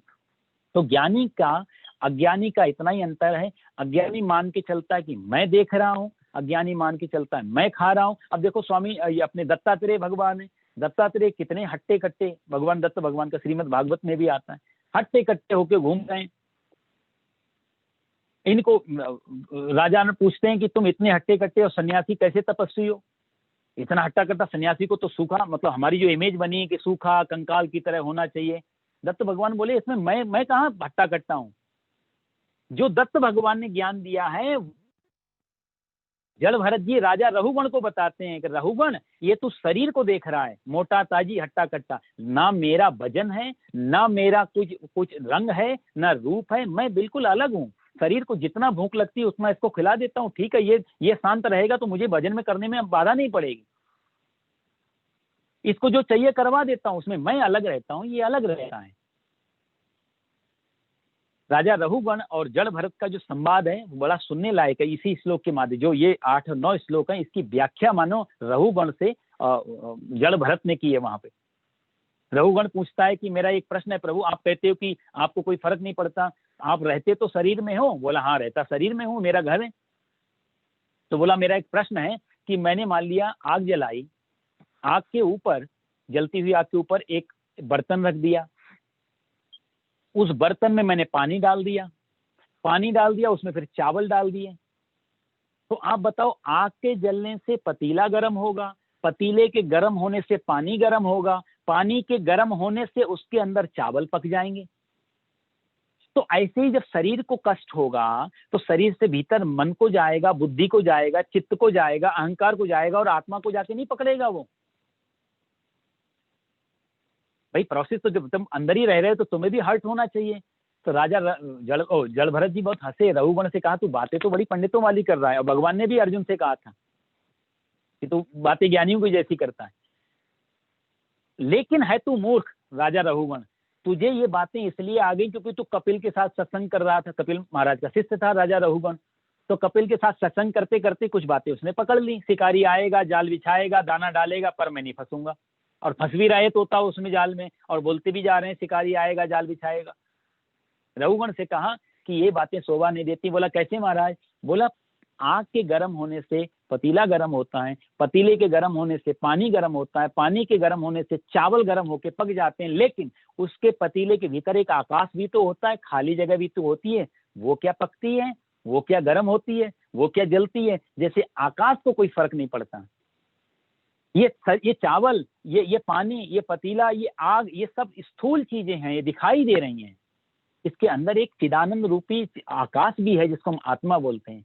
तो शरीर के कष्ट आने पे आत्मा को कोई कष्ट नहीं होता। जैसे आकाश को कोई फर्क नहीं पड़ता, ऐसे तलवार चलाओ तो आकाश कटेगा, पानी डालो तो आकाश गीला होगा। भगवान कह चुके हैं नैनम छिंदंती शस्त्राणी नैनम दहति पावका। कोई तलवार वहां तक नहीं पहुंच सकती। सिकंदर ने जब आया था और सिकंदर ने कहा, उसके गुरु अरस्तु ने कहा था अरिस्टोटल ने कि भाई जब तू भारत से वापस आएगा तो यूनान में हमारे सब कुछ है, यूनान में सब कुछ है, पैसा, लग्जरियस लाइफ है, लेकिन एक चीज नहीं, वो है सन्यासी। और सन्यासी पृथ्वी पे सिर्फ आपको बता दूं भारत की देन है। यदि दुनिया को किसी ने सन्यासी दिया तो वो भारत ने दिया। बाकी पूरी पृथ्वी पे कभी सन्यास की धारणा कभी नहीं रही। आप हो गई बात अलग है, लेकिन सन्यासी शब्द ये भारत ने का दिए। तो उन्होंने बोला एक सन्यासी को पकड़ के ले आना। सिकंदर बोला ठीक है। सिकंदर ने अपने आदमी भेजे और सिकंदर ने कहा जाओ सैनिकों से कि एक सन्यासी ढूंढ के लाओ। सैनिक आए गांव में, कहा तुम्हारे यहाँ कोई सन्यासी है, हमारे सिकंदर महान को उसकी जरूरत है। तो गांव वालों ने बोला सिकंदर को सन्यासी की जरूरत है, लक्षण तो नहीं दिखाई देती कि सन्यासी के पास बैठने की। बोला नहीं, उसको यूनान ले जाना है। गांव वाले हंसे कि तुम्हारे साथ सन्यासी चला जाए तो सन्यासी कैसा, लेकिन तुम प्रयास करके देख लो। गांव के बाहर एक तालाब के किनारे पेड़ के नीचे अवगढ़ फक्कड़ की तरह बैठा हुआ है हमारा कई वर्षों से। सैनिक गए, सन्यासी से कहा कि हमारे सिकंदर महान ने तुम्हें याद किया है, आपको यूनान चलना है हमारे साथ। तो सन्यासी बोला बहुत समय पहले ही मैंने चलना फिरना बंद कर दिया, अब तो ठहर गया हूं अपने आप में। नहीं माने, मार सकते नहीं है क्योंकि एक ही सन्यासी था। सिकंदर से जाके कहा, सिकंदर स्वयं आ गया, यूनान चलना है। सन्यासी बोला कि अब मैं कहीं नहीं जाता, मैं जब अपने आप को स्वरूप को पाया तो एक ही जगह ठहर गया। अब शरीर दौड़ता रहता है इधर उधर, मैं कहीं जाता नहीं। सिकंदर ने बहुत प्रार्थना की, नहीं माना। सिकंदर ने तलवार निकाल ली, बोला तुम्हारी गर्दन के टुकड़े कर दूंगा, शरीर से गर्दन अलग हो जाएगी। सन्यासी बोला बिल्कुल तलवार तुम चलाओ, तुम भी देखोगे गर्दन अलग हो गई, मैं भी देखूंगा। और सुनो, जिस तलवार से तुम गर्दन को अलग करोगे, उस गर्दन और मेरे बीच में पहले मैंने बहुत फासला डाल दिया है। अब मेरे और शरीर के बीच में बहुत बड़ा फासला है, इसलिए तुम भी देखोगे कि गर्दन अलग हुई शरीर से, और मैं भी देखूंगा। शायद सिकंदर ये बातें नहीं समझ पाया होगा, पागल समझा होगा उसने, लेकिन भगवान उसी की बात यहाँ कर रहे हैं कि ज्ञानी के लिए सारे शरीर की जो इंद्रियां हैं, वो इंद्रियों में बरत रही हैं। ज्ञानी कुछ नहीं कर रहा है। भगवान शिव जी का एक बहुत प्रिय श्लोक है, आत्मा त्वं गिरिजामति सहचरा प्राणः शरीरम गृहम पूजा ते विषयोपभोग रचना निद्रा समाधि स्थिति संचार पदयो प्रदक्षिण विधि स्तोत्राणि सर्वाग्रौ यद्यत् कर्म करोति तत्तदखिलम शंभो तवाराधनम। ज्ञानी क्या कहता है प्रभु, आत्मा तुम गिरिजा मति सहचरा, निद्रा समाधि स्थिति। यदि मैं खाता हूं प्रभु तो वो तेरा प्रसाद है, मैं चलता हूं तो वो तेरी परिक्रमा हो जाती है। अब किसी मूर्ति या किसी मंदिर को ढूंढने का नहीं, जहां भी चल रहा हूं तेरी परिक्रमा में लगा हुआ हूं, जो भी खा रहा हूं तेरा भोग लग रहा है उसमें, क्योंकि अंदर तू ही बैठा है, मैं नहीं खा रहा हूं, तेरा भोग लगा रहा हूं। तुम ही निवेदित भोजन करही, प्रभु प्रसाद पट भूषण धरही। अब आभूषण भी पहन रहे हैं, सोना चांदी हीरा डायमंड जो मर्जी पहनो साहब। गोस्वामी जी कहते हैं कि प्रभु प्रसाद, डायमंड भी पहनना हो तो प्रभु का प्रसाद में, तेरी उंगली, तेरा ही हीरा, तेरा ही शरीर पहनना। आभूषण भूषण धरही, कोई भी आभूषण पहनना हो, अहंकार नहीं आएगा, तुम ही निवेदित, आपको निवेदन कर दिया। निद्रा समाधि संचार पदयो प्रदक्षिण विधि, मेरा चलना, मेरा फिरना, मेरा घूमना, मेरा जाना, चाहे वो ऑफिस जाए, चाहे वो दुकान, चाहे मकान, चाहे कोई भी, वो तेरी प्रदक्षिणा चल रही है प्रभु। संचार पदयो प्रदक्षिण विधि, स्तोत्राणि तरफ सर्वाग्रह, जो भी मेरी वाणी से निकल रहा है ना प्रभु, वो तेरी स्तुति है, वो तेरे प्रार्थना के शब्द हैं, वो तेरी महामंत्र हैं। स्तोत्राणि सर्वाग्रह, सारी की सारी मेरी बोलचाल की भाषा तेरी स्तुति बन गई। ये ज्ञानी का लक्षण है। शंभो तवा आराधनम, हे प्रभु, हे शंभु, मैं तेरी आराधना कर रहा हूँ, तेरी ये शरीर से जितने भी काम हो रहे हैं, भगवान श्री कृष्ण जितने भी कार्य बता रहे हैं, इसी भाव में भक्त कह रहा है कि शंभो तुम्हारी आराधना हो रही है, यानी कि सारा शरीर अपने आप में तेरी सेवा में लगा हुआ। तो भगवान कहते हैं कि इंद्रियाणि इंद्रियार्थेषु वर्तन्त इति धारे, साधु फिर करता है, फिर तेरी मर्जी का मैं हूं गुलाम मेले अलवेलेरा, फिर तेरी जो मर्जी है, मेरा आपकी कृपा से सब काम हो रहा है, पतवार के बिना ही मेरी नाव चल रही है, हैरान है जमाना मंजिल भी मिल रही है, करता नहीं मैं कुछ भी, सब काम हो रहा है, प्रभु आपकी कृपा से सब काम हो रहा है। ज्ञानी के लिए सारी शरीर की इंद्रियां अपने आप में बरत रही हैं, अपने आप हो रही हैं, और मैं सिर्फ भीतर अंदर बैठा हुआ चिदानंद रूप आत्मा हूं, और शरीर में अंदर बैठा हूं, इसलिए इन सबको मैं देख रहा हूं। तो दृश्य और दृष्टा, ये दो चीजों का भगवान यहाँ बात कर रहे हैं। एक तरफ दृश्य है, दिखने वाली चीज, और एक तरफ दृष्टा है, देखने वाला। तो देखने वाला दिखने वाला नहीं है, और जो दिख रहा है वो देखने वाला नहीं है। दृश्य और दृष्टा में दोनों में फर्क डाल रहे हैं। तो ज्ञानी इस हिसाब से चल रहा है। एक सन्यासी नाव में बैठा हुआ था, नदी पार कर रहा था, ऊपर से बरसात आई अचानक से, और बरसात तेज आई, लंबी नदी है, चौड़ी नदी है, पार करना थोड़ा समय लग जाता। तो लोगों ने सोचा कि इतनी तेज बरसात है, नाव यदि पानी भर गया ये तो डूब जाएगी। तो लोग क्या कर रहे हैं, जो नाव में पानी भर रहा था उस पानी को बाहर फेंकने पर लगे। सन्यासी ने ऊपर देखा, मुस्कुराया, है प्रभु तेरी अजीब माया है, कोई बात नहीं। उसने नदी का पानी लिया और नाव में डालना शुरू कर दिया। लोग नाव का पानी नदी में डाल रहे हैं, वो नदी का पानी नाव डाल रहा है छोटे से कमंडल से। लोग बोल रहे हैं सन्यासी पागल है, बिल्कुल बहुत रोक रहे हैं, मानता नहीं। थोड़ी देर में बरसात रुक गई, धूप निकल आई, तो लोगों ने पानी बाहर डालना बंद कर दिया। अब थोड़ा बहुत जो पानी था नाव में, उसको निकाल निकाल के हाथ से फिर अब बाहर फेंक रहा है सन्यासी। तो लोगों को बड़ा आश्चर्य। अब देखो, मैंने कहा ना, उल्टी ही चाल चलते हैं मस्ताने इश्क में। जब ये प्रेमियों की, महात्माओं की तो उल्टी चाल होती है, बड़ा समझना मुश्किल होता है। तो लोग, किसी ने पूछ लिया महात्मा जी से कि जब जरूरत थी नाव का पानी बाहर फेंकने की तो तुम ऊपर उल्टा कर रहे थे, नाव में पानी डाल रहे थे, अब तो थोड़ा बहुत पानी बचा, इसको बाहर फेंक रहे हैं, हम समझ में नहीं आया, कुछ तो कारण होगा। तो सन्यासी मुस्कुराया, उसने कहा देखो, नाव में जब हम बैठे थे और बरसात हुई तो मुझे लगा है ऊपर वाला परवरदिगार सोचता है कि हम डूब जाएं, डुबाना चाहता था, तो उसकी मर्जी में अपनी मर्जी मिला दी कि जब तेरी मर्जी डुबाने की है तो मैं इतना भी क्यों देर लगाऊं, बाहर का पानी जल्दी जल्दी डुबा दे, बात खत्म कर।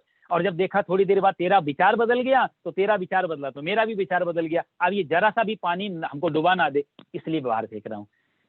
राजी है उसी में जिसमें तेरी रजा है, यूं भी वाह वाह है, यूं भी वाह वाह है। तो भगवान कहते हैं इंद्रियाणि इंद्रियार्थेषु वर्तन्त इति धारयन्, इंद्रियां इंद्रियों के हिसाब से बरत रही हैं, ऐसा जो जानता है व्यक्ति, वो वर्तन्त, वो व्यक्ति इंद्रियाणि इंद्रियार्थेषु, वो ऐसा सोचता है कि सारी इंद्रियां अपने इंद्रिय, तत्ववित भगवान ने यह नाम लिया है। ऐसा व्यक्ति तत्वज्ञानी हो जाता है, आत्मज्ञानी। इसलिए मैंने आपसे बार बार कहता हूं, गीता में एक ही बात भगवान फोकस करेंगे, जितने भी ज्ञान है, बात नाम अलग लेंगे, कभी ज्ञानी बोलेंगे, कभी सांख्य योगी बोलेंगे, कभी कर्म संन्यास बोलेंगे। इसलिए आप थोड़ा दिमाग में रखना, कर्म संन्यास, सांख्य योग, ज्ञान, आत्मज्ञान, तत्व ज्ञान, ये सब एक ही अवस्था के नाम है। योग, कर्म योग, भक्ति योग, जितनी भी चीजें ये कर्म योग के मार्ग है, लेकिन रास्ते दो ही चलेंगे, नाम अलग अलग लेते जाएंगे भगवान। तो यहाँ पर जो भगवान तत्व ज्ञानी की बात करते हैं, मतलब तत्व को जो जानता है। अच्छा, एक चीज इसमें और भी समझने की है, थोड़ा विज्ञान के हिसाब से देखें तो भगवान यहाँ तत्वविद करके शब्द दिया है भगवान ने 8वें श्लोक के अंतिम भाग में, कि युक्तो मन्येत तत्वविद, कि ऐसा तत्व को जानने वाला। भगवान ऐसा नहीं कहते तत्वों को जानने वाला, बहुत सारे तत्वों का भगवान नाम नहीं ले रहे हैं, सिर्फ तत्व को जानने वाला। तो ये बहुत समझने की बात है कि अब तक भारत में भी हम लोग 5 तत्वों को मान के चलते थे। पृथ्वी है, वायु है, आकाश है, जल है, अग्नि है, ये 5 प्रकार के तत्व बोलते थे। 5 टाइप के एलिमेंट है जिससे हमारा शरीर तैयार हुआ। तो भारत ने 5 तत्वों से माना कि दुनिया में संसार बनाने के लिए 5 तत्वों की जरूरत हुई। साइंस ने, जब साइंस डेवलप हुआ तो उसमें कहा गया कि 108 तत्व माने गए। 5 तत्वों को उन्होंने 108 तत्व माना। लेकिन अब जो मॉडर्न साइंस है और इधर जो वेदांत है, जो अब नए नए हमारे महापुरुष इस पर रिसर्च करके लिख रहे हैं, दोनों का लगभग एक ही चीज वापस आ रही है, जो भगवान 8वें श्लोक में बात करते हैं कि 5 तत्व भी 5 नहीं है, वो दिखने में 5 लग रहे हैं, तत्व पीछे एक ही है। और मॉडर्न साइंस भी अब बोल रही है 108 जो तत्व की बात किया मॉडर्न साइंस ने, वो भी अब आके 2020 में 19 की सेंचुरी खत्म होते होते उसने भी स्वीकार कर लिया कि 108 जो हम कह रहे हैं वो एक ही तत्व के 108 रूप हैं, पीछे तत्व एक ही है। 5000 साल पहले भगवान श्री कृष्ण अर्जुन से तत्वविद कह के मानो पहले कह चुके हैं कि दुनिया एक ही तत्व से बनी हुई है। साइंस जिसको एनर्जी बोलता है, विद्युत ऊर्जा बोलता है, भगवान श्री कृष्ण उसको चेतना, कॉन्शसनेस बोलते हैं। चेतना से ही सारा चल रहा है, सब जगह चेतनता है। इसके बारे में हम लोग पहले भी बात कर चुके हैं। तो तत्व 5 नहीं, तत्व एक है। वो चाहे उसको साइंस की भाषा में एनर्जी बोलें, विद्युत बोलें, या आध्यात्मिक भाषा में उसे हम स्पिरिचुअलिज्म में उसको हम चेतना बोलते हैं। तो उस तत्व को, जिसने उस चेतना को जान लिया, उस तत्व को जान लिया, सब, इसलिए कहावत है कि ज्ञानी उस एक को जान लेता है और सबको जान लेता है। एक को जान के मानो सबको जान लेता है, और नहीं भी जाने तो फर्क नहीं पड़ता। लेकिन अज्ञानी बहुत कुछ जानता है, सिर्फ एक को छोड़ देता है, फिर भी अज्ञानी रहता है। ज्ञानी एक के पीछे पड़ता है मुख्य रूप से। बाकी अब महात्मा बुद्ध को बुला करके कहा जाए कि उन्हें साइकिल चलाना आता है, तो वो साइकिल नहीं चला पाएंगे। महावीर को बुला करके उनसे पूछो कि ये बल्ब कैसे जल रहा है, पानी का फॉर्मूला बताओ, तो महावीर को कुछ भी नहीं मालूम है। लेकिन महावीर को उस एक चीज का मालूम है जिससे वो परम ज्ञानी बन गए। आज का वैज्ञानिक, आज के हम बुद्धिवादी लोग, आज के हम लोग जो जानते हैं कि बहुत नॉलेजेबल लोग हैं, बहुत जानकार लोग हैं, बहुत विकास कर लिया है, इतने सबको जानते हुए सिर्फ एक को नहीं जानते, इसलिए अज्ञानी के अज्ञानी रहते हैं। और ज्ञानी महापुरुष एक को जान के बाकी सब चीजों को छोड़ देता है, फिर जाना नहीं जाना बराबर। माना कि तुमने इतिहास, वेद, पुराण सब जाना है, माना तुमने दुनिया के शास्त्रों को पहचाना है, पर खुद को नहीं जाना तो खाक नहीं जाना है।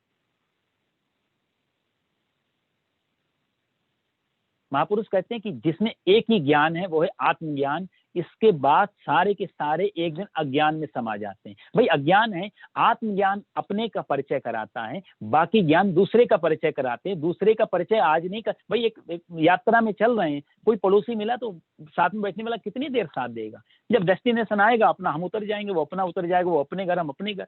ठीक है, थोड़ा रास्ते में हेलो हाय हो गई, टाइम पास हो गया, पर हम अपने को वहीं छोड़ के चल दें तो ये मुश्किल हो जाएगी। बाकी दुनिया के जो ज्ञान है वो टेम्परेरी हैं, एक ना एक समय पे वो ज्ञान हमारा काम नहीं आते हैं। एक डॉक्टर है, वो डॉक्टर कितने भी पैसा कमा लें, कितना ही कुछ, पर अपनी डिग्री अपने बच्चे को नहीं दे सकते। वो ज्ञान उनका अपना व्यक्तिगत ज्ञान था, उन्होंने पढ़ाई की, उन्होंने डिग्री ली, उससे उन्होंने प्रैक्टिस शुरू की। अब कितना ही अपना प्यारा बच्चा हो, डिग्री तो हाथ में नहीं दे, लेकिन आत्मज्ञान किया जा, हस्तांतरण किया जा सकता है, वो दिया जा सकता है।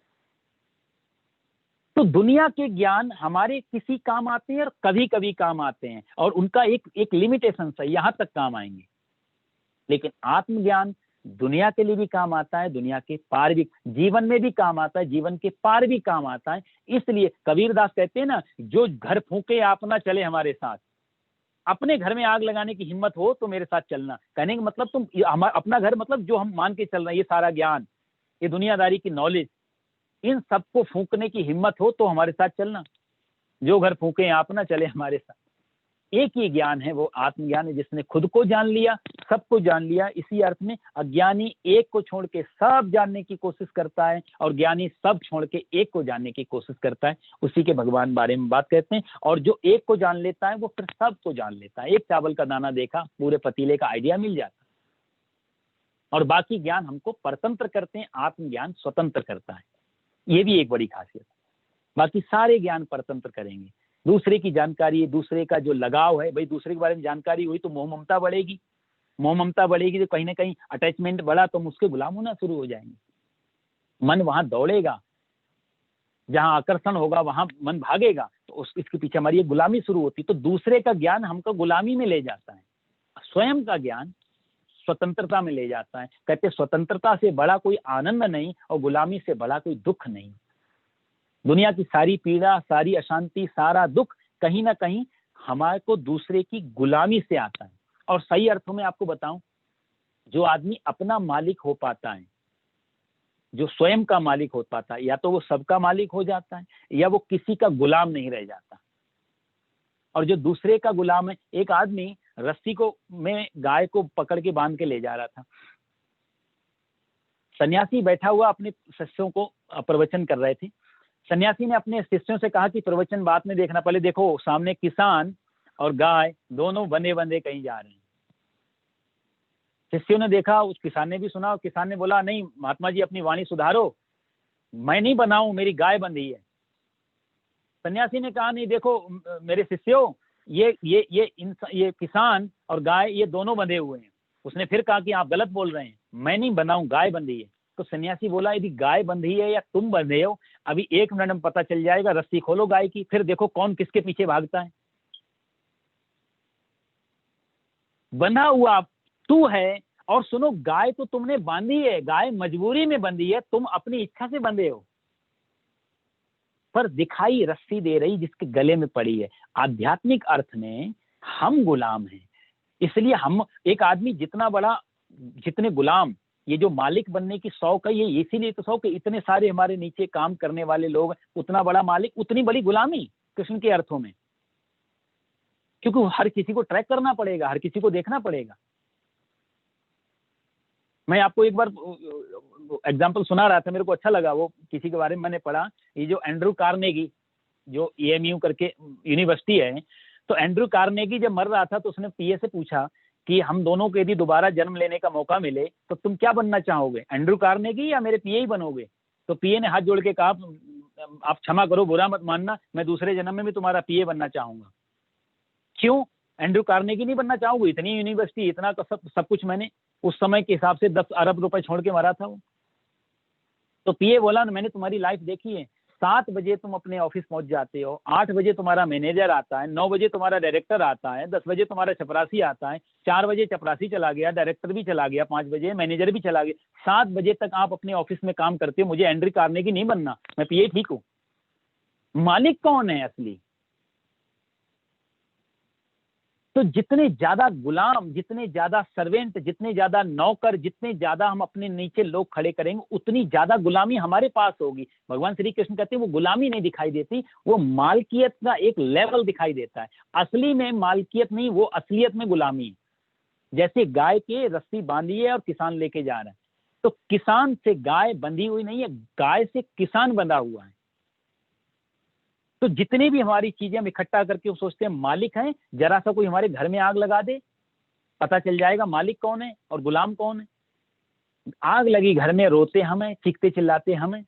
मालिक होते तो मालिक होने का मजा होना चाहिए, चीजें टूट रही तो टूटने दो। लेकिन जरा सा कोई मकान तोड़े तो वो मेरे को तोड़ देता, और हमारा जो मालिकियत है वो मेरे से फैलाते हैं। इसलिए हम लोग मेरा बड़ा करते जाते हैं जीवन में बाहर। यदि मेरे को बहुत ज्यादा लोग नमस्कार करने वाले मिल जाए तो मेरा बड़ा हो जाता है।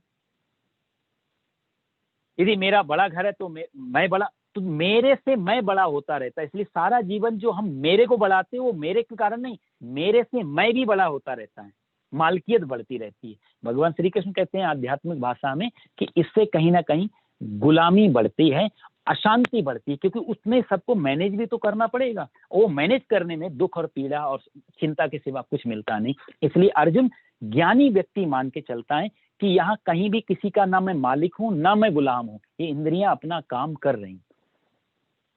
इसलिए और स्वयं का जब वो मालिक हो जाता है तो फिर वो आदमी ही सही में मालिक होता है। जो अपना मालिक नहीं बना वो सदा गुलाम रहेगा, और जो स्वयं का मालिक बन गया उसकी गुलामी खत्म हो जाती। इसलिए भगवान ने जितने यहाँ 13 प्रकार के जो सूत्र दिए गीता में, ये सूत्र सुनने के तो हैं ही, लेकिन सही अर्थों में कहा जाए तो ये बहुत साधना के सूत्र हैं। ये प्रैक्टिकली सूत्र हैं। कहीं ना कहीं यदि हम इसको ढंग से थोड़ा सोच के, थोड़ा बैठे खाना खाने थाली रख के, अंदर से चाहे कुछ भी है पर इतना पता लग जाए कि ये मैं खा रहा हूँ मेरे तक पहुंच रहा है या मेरे शरीर तक पहुंच रहा है। आंख जो देख रही है मैं देख रहा हूँ या मेरी आंख देख रही है, इतना यदि थोड़ा थोड़ा प्रैक्टिकल आने लग जाए जीवन में तो एक दूरी आने लग जाएगी, गैप आने लग जाएगा, एक बीच में दीवार आने लग जाएगी। एक जगह शरीर होगा, एक जगह मैं रही। जब ये धीरे धीरे आगे बढ़ जाएगा, ये साधना के बहुत गहरे गहरे सूत्र हैं। भगवान कहते हैं कि ये सब इंद्रियां इंद्रियों में बरत रही हैं अर्जुन, इसमें तेरा कोई बस नहीं है। तू ना इनको बनाने वाला ना इनको चलाने वाला, क्योंकि तू इनको चलाने, अब खाना मुंह में डाल लेते हैं साहब, खाना मुंह में डालने के बाद हम लोग क्या करते हैं? कुछ भी तो नहीं, शरीर खाना पेट पचा रहा है। हम सो जाते हैं तो भी तो खाना पचता रहता है।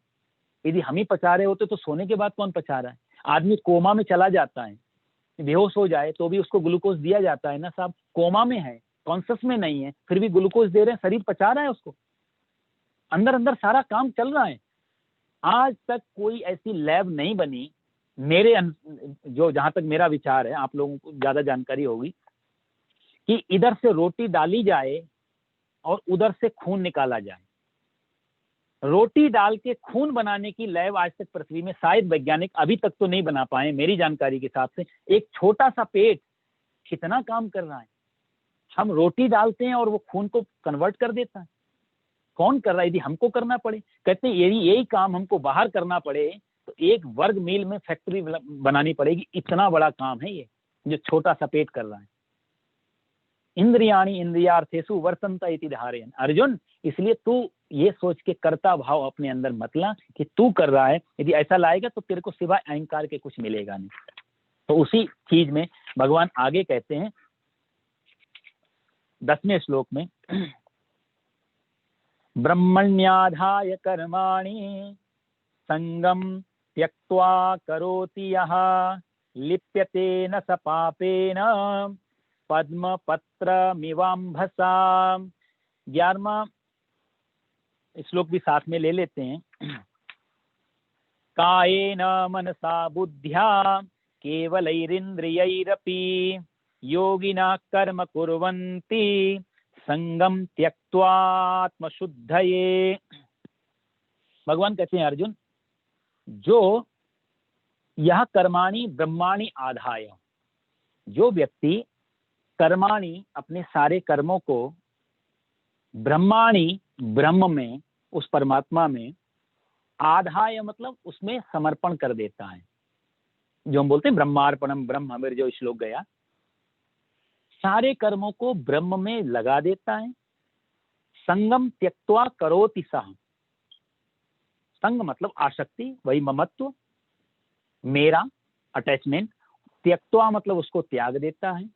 सा अंभसा, वह व्यक्ति, अंभसा का मतलब होता है जल, जल में पद्म पत्रम, पद्म मतलब कमल, पत्रम मतलब पत्ता, तो कमल के जैसे जल में कमल और कमल का पत्ता, इव पापे न लिप्यते, इस प्रकार जैसे कमल जल में रहते हुए जल से लेपायमान नहीं होता, ऐसे व्यक्ति कर्मों से छूट जाता है। और 10वें श्लोक में उसी बात को कहते हैं, इसलिए अर्जुन कर्म योगी संगम त्यक्त्वा केवलम, वही आसक्ति का त्याग करके केवलम इंद्रिया कायेन मनसा बुद्धिया, इंद्रियां शरीर मन बुद्धि आत्मशुद्ध है अंतःकरण की शुद्धि के लिए ही कर्म करते हैं। पहली बार में भगवान कहते हैं कि वो कर्म करता है आसक्ति को त्याग से। अर्जुन पूछेगा फिर कर्म करता ही क्यों है?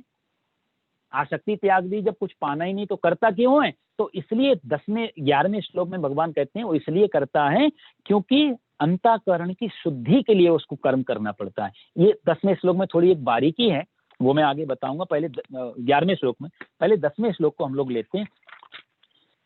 भगवान ने कहते हैं कि सारे कर्म जो ब्रह्म में अर्पण कर देता है, सारे कर्म, भगवान कहते हैं ब्रह्मण्य आदाय कर्माणि। भगवान ने किसी एक कर्म का नाम नहीं लिया।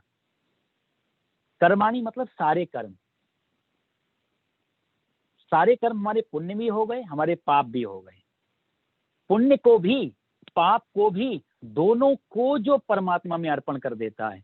यहाँ पर प्रैक्टिकल सोचने जैसी बात है। हम लोग मंदिर जाते हैं, परमात्मा के सामने बैठते हैं, हम लोग क्या क्या अर्पण करते हैं? कन्फेशन जो आज एक परंपरा है, उसमें क्या अर्पण किया जाता है? जो भी गलत किया हो, बुरा किया हो, वो अर्पण कर दो। भगवान गीता में अनूठी बात कह रहे हैं, सारे कर्म। हम तो जाके भगवान को दुख पीड़ा वही तो अर्पण करने जाते हैं। हे प्रभु दुख खत्म हो, गतम पापम गतम दुखम गतम दारिद्र्यमेव च आगता सुख संपत्ति, आगता सुख संपत्ति। प्रभु क्या ले लो? हमारे दुख ले लो, हमारी पीड़ा ले लो, गतम पापम गतम दुखम गतम दारि, हमारी दरिद्रता गरीबी आप ले लो, तो क्या दे दो हमें? आगता सुख संपत्ति। हम अर्पण क्या कर रहे हैं? अपने दुख, अपनी पीड़ा, अपनी दरिद्रता, अपनी गरीबी। भगवान श्री कृष्ण 10वें श्लोक में बहुत सुंदर बात कहते हैं, अर्जुन सारे कर्म ब्रह्मण्य आदाय कर्माणि। ये ज्ञानी की परम अवस्था है, जहां वो ये कोई शर्त नहीं रखता कि पुण्य ले लो या पाप ही ले लो, दुख ले लो। और साहब जो हम देंगे वही वापस आएगा, जो हम दे देते हैं वही वापस हमारे पास आ जाता है। आदमी इस गणित को यदि समझ जाए, इतनी पीड़ा क्यों, हमने दिया क्या है, इससे पता लगता है। यदि आज दुख आ रहा है तो कहीं ना कहीं दुख ही अर्पण किया होगा। तेरा तुझको अर्पण हम आरती में तो बोलते हैं, लेकिन सही में हम सही में कोई इतनी हिम्मत है प्रभु कहे मेरा ये सारा सुख ले लो? कभी किसी ने आज तक प्रार्थना में ऐसा कहा है?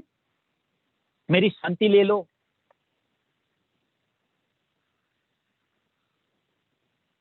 मेरी, आपको दिखाई दे रहा हूं मैं?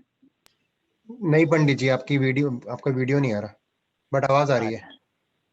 अच्छा, तो कहते हैं कि हमारी पीड़ा ले लो, हमारी शांति ले लो, हमारी जो अच्छी चीजें हैं वो ले लो। ऐसा व्यक्ति कोई बोलता है?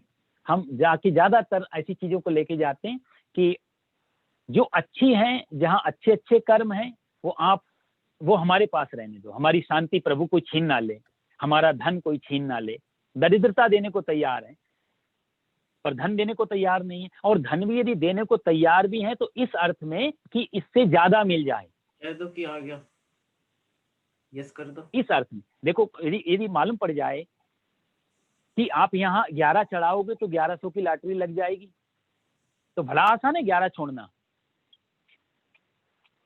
यहाँ जरा सा अन्न दे दो, आपको अन्न के भंडार, बोलते हैं ना, यहाँ तुम थोड़ा छोड़ो 72 हूरें मिलेंगी स्वर्ग में, तो 72 हूरों के चक्कर में यहाँ एक पत्नी को छोड़ना बड़ा आसान हो जाएगा, क्योंकि 72 का चक्कर है साहब। भगवान कहते हैं नहीं, कर्म ब्रह्मण्य आदाय सर्वाणि, सारे के सारे कर्म। एक लालच के चक्कर में दूसरा लालच छोड़ना बहुत आसान है, पर सब कुछ समर्पण करना बहुत कठिन है। तो हम कहते हैं अब तुम्हें माता च पिता, तुम्हें मंदिर में जाके प्रार्थना होती, प्रभु सब कुछ आप हमारे हो, सब कुछ तेरा है। एक सन्यासी बड़ा सुंदर सुना रहे, भारत के मंदिरों की तो हालत भी अजीब होती ना, भगत भी हमारे बड़े अजीब ही अजीब होते हैं। अब यहाँ तो भगवान की बड़ी कृपा है, लोग थोड़े ईमानदारी, पर्स भी छूट जाए, मोबाइल भी छूट जाए तो ज्यादा फर्क नहीं पड़ता। इंडिया में तो चप्पल भी चोर होते हैं, आप चप्पल उतार के गए मंदिर में तो वो लोग, तो आदमी प्रार्थना कैसे करता है? चप्पल ऐसी जगह उतारेगा जहाँ भगवान भी नजर आए, चप्पल भी नजर आए, दोनों को कोई चुरा के ना ले जाए। तो वो क्या करेगा? सामने हाथ जोड़ के खड़ा हो गया भगवान के, हे प्रभु त्वमेव माता, और फिर चप्पल की तरफ, च पिता त्वमेव, यानी कि माता जी हमारे आप हो गए और पिताजी। ये ड्युअलिटी, ये द्वंद्व भगवान को पसंद नहीं। भगवान कहते हैं संगम त्यक्त्वा धनंजय ब्रह्मण्य आदाय कर्माणि, सारे के सारे कर्म जो अर्पण कर देता है, किसको? बोले ब्रह्म को। संगम त्यक्त्वा धनंजय, इसलिए जो मैं थोड़ी देर पहले कह रहा, तुम ही निवेदित भोजन कर, आप सारा कुछ खाओ, बढ़िया से बढ़िया व्यंजन खाओ। गीता की, मैंने कहा ना, गीता की विशेषता यही है कि किसी भी चीज को छोड़ने के बारे में नहीं कहते हैं। दुनिया का कोई भी धर्म, वहां इतने प्रोटोकॉल हैं, 10 कमांडमेंट हैं साहब, इतना पालन कर लो तब तुम धार्मिक हो गए, स्वर्ग मिलेगा और ये बैकुंठ, ये सब चीजें मिलेंगी। अपने यहाँ तो बात ही बिल्कुल अलग करती है गीता। गीता कहती है तुम्हें जो पसंद हो आप वो खाओ, जो पसंद हो वहां जाओ, जैसा मन हो वैसा करो, लेकिन ब्रह्मण्य आदाय कर्माणि, भोगने से पहले परमात्मा को समर्पण करके। उतना यदि शर्त पूरी कर ली तो फिर कोई दिक्कत नहीं। तुम्हें निवेदित त्वदीयं वस्तु गोविंदा तुभ्यमेवा समर्पयेत् गृहाणाम समको भूत्वा प्रसीदा परमेश्वरा। हे प्रभु त्वदीयं वस्तु गोविंदा तुभ्यमेवा समर्पयेत्, तुमने मेरे को दी है और तुम्हारे को मैं अर्पण कर रहा हूं। इसलिए भगवान कहते हैं ऐसा जो सब समर्पण कर देता है, कोई अपना चुनाव नहीं, कुछ सिलेक्टिव चीजें नहीं देता है, जहां चुनता नहीं है कि वो क्या देना है उसको, वहां पर उसको कहते हैं, उसके लिए क्या होता है? पद्म पत्र लिप्यते न स पापेन, ऐसा व्यक्ति लिपायमान नहीं होता।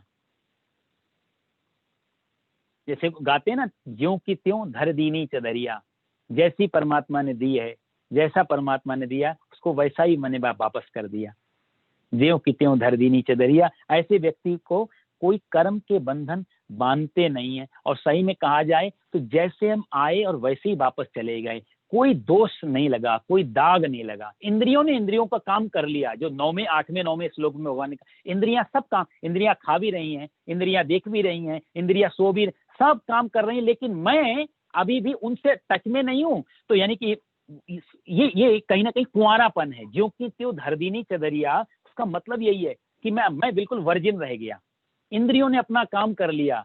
असली में कुंवारापन यही है, असली में वर्जिनिटी आत्मा की यही है। आत्मा शरीर से जब लिपायमान नहीं होगी तो उसको कोई दोष नहीं लगे, वो सदा उपवासी। जैसे दुर्वासा ने सारा खाना खा लिया और कह दिया गोपियों से, यमुना से बोल दो कि मैंने, दुर्वासा ने एक भी दाना कभी जीवन में नहीं खाया हो, सारे वर्षों के जीवन से उपवासी हो, यमुना रास्ता दे दे। यमुना रास्ता दे देती है। कृष्ण ने कह दिया कि जाओ यमुना से बोल देना, कृष्ण ने कभी किसी स्त्री का स्पर्श नहीं किया हो, यमुना रास्ता दे दे, तो यमुना ने रास्ता दे दिया। अब कृष्ण भगवान कहते हैं ये बात, गोपियां कहती हैं कि कैसे मेरे सामने दुर्वासा ने खाना खाया, 56 प्रकार के भोजन, और तुम तो रासलीला हमारे साथ खेल के आ रहे हो और फिर बोल रहे स्त्रियों को स्पर्श नहीं। भगवान वही बात कह रहे हैं। भगवान छूते हुए भी अछूते रह जाते हैं, दुर्वासा खाते हुए भी उपवासी ही रह जाते हैं, क्योंकि उनको मालूम शरीर खा रहा है, शरीर को जरूरत। वहां ये वर्जिनिटी है, ये कुंवारापन है। उस कुंवारेपन को ही कबीरदास या हमारे संत लोग गाते हैं, ज्यों की त्यों धर दीनी चदरिया। क्यों ज्यों की त्यों? इतने तो सारे कर्मों के बंधन लगे यदि मैं करता हूं, तब वो चदरिया वैसी नहीं है। जब मैं और मेरा शरीर दो अलग चीजें हो गई, तब चादर जैसी मिली थी वैसी की वैसी वापस कर दी, इसमें कोई दोष नहीं। तो इसलिए भगवान कहते हैं कि ऐसा व्यक्ति कैसे अलग हो जाता है। इसलिए भगवान ने यहाँ जो उदाहरण पेश किया, पद्म पत्र मिवाम भसा, भगवान कहते हैं कमल के पत्ते के समान, कमल का लिया। और ये कमल की महिमा हमारे सनातन धर्म में बहुत बार आती है। नवकंज लोचन कंज पद कंज पद कंजारुणम आता है ना, कमल। श्री गुरु चरण सरोज रज, सरोज भी कमल का नाम है। हनुमान चालीसा की पहली लाइन देखो, श्री गुरु चरण सरोज रज, गुरु जी के महात्माओं के चरण कहते हैं, बोले सरोज रज, सरोज की तरह है। सरोज मतलब कमल, कि इतना कमल की महिमा। फूल तो और भी है, किसी फूल का विरोध नहीं है, लेकिन कमल का बहुत आग्रह है अपने धर्म में। कारण क्या है? कमल रहता जल में है, पर जल से लिप्त नहीं होता। कमल जल में रहता हुआ भी जल में डूबता नहीं है। भाई कोई चीज डालो, थोड़ी देर में डूब के खत्म हो जाएगी, पर कमल जल में रहेगा। जड़ें पूरी जल में हैं, जल से ही जीवन पा रहा है। मजे की बात, कमल को सूखे में रखो तो मर जाएगा, जल से जीवन है उसका, जल में जीवन जिंदगी है पूरी, लेकिन जल से कोई उसका लिपायमन, जल से टच नहीं होता, देखता सूरज को है। ज्ञानी लोगों की जिंदगी की जड़ें संसार से जुड़ी होती हैं, लेकिन मुख सदैव परमात्मा की तरफ होता है, इंद्रियां सारी परमात्मा माने सूरज की तरफ देख रही होती। इसलिए कहते हैं न जग छोड़ो न हरि भूलो, कर्म कर जिंदगानी में। न जग छोड़ो न हरि भूलो, कर्म कर जिंदगानी में। और जीवन में तुम ऐसे रहो या जगत में तुम ऐसे रहो, कमल रहता है जैसे पानी में, कमल जैसे पानी में रहता है। क्योंकि रहेंगे भी तो कहाँ, संसार छोड़ के जाएंगे तो जाएंगे कहाँ साहब, रहना तो पड़ेगा। लेकिन कमल के पत्ते पे आप पानी डालो तो थोड़ी हवा चलती है, पत्ता हिलता है, पूरी पानी की बूंद नीचे गिर जाती। कमल का पत्ता कभी गीला नहीं होता।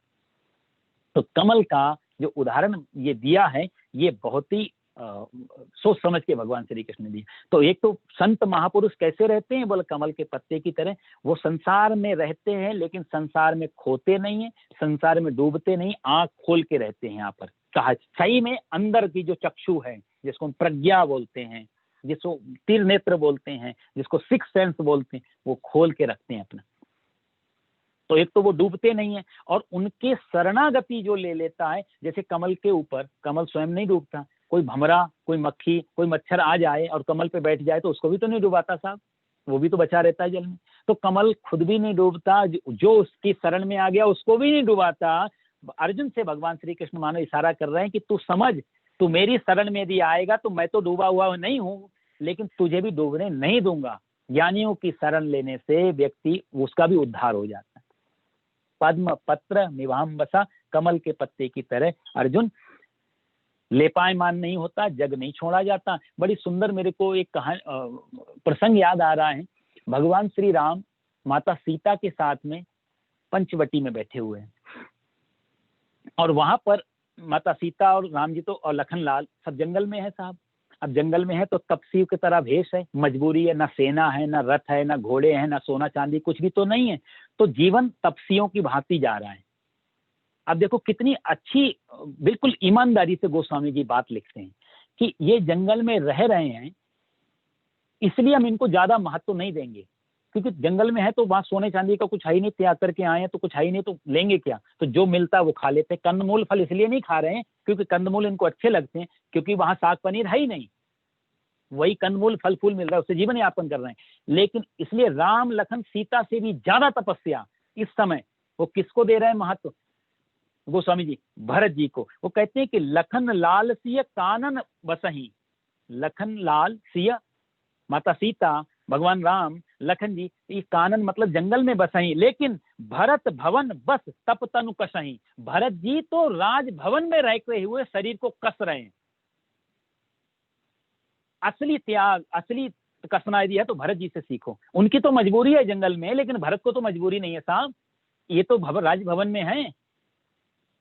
तो भरत जी भरत भवन बस तप तनु कसई, वहां रहते हैं। इसलिए सारे अयोध्यावासी क्या कहते हैं इस समय, अब राम जी का गुणगान नहीं, लोग क्या कहते हैं, बोले उभय बिलोकी कहत सब लोगी। दोनों की परिस्थितियों को देख करके लोग क्या कहते हैं, उभय बिलोकी, दोनों की परिस्थितियों को देख करके कहत सब लोग सब भिद भरत सराहन जोगु। सारी विधि से इसमें सबसे योगी तपस्वी सन्यासी कोई है, दोनों में कंपेयर किया जाए तो भरत जी हैं। एक राजभवन में रह करके और तपस्या में बैठे हुए हैं। एक ने जटा जंगल में बढ़ाई है, एक ने जटा भवन में बढ़ाई है। एक पत्ते में भोजन कर रहा है जंगल में और दूसरा पत्ते में भोजन कर रहा है राजभवन में। भगवान कहते हैं कि इस हिसाब से नहीं कि स्थान कौन सा है, भले कितने भरे पूरे स्थान में हो। राजा जनक राजमहल में रहते हैं, लेकिन राजमहल को भीतर नहीं आने देते। भरत जी अयोध्या के राजा बन सकते थे, सब कुछ अपने हाथ में सत्ता ले सकते थे, लेकिन नहीं, सन्यासी जैसा। लेकिन सब विधि भरत सराहन जो जोगु कहते, सारी विधि से इस समय सही में सन्यासी है तो वो भरत है।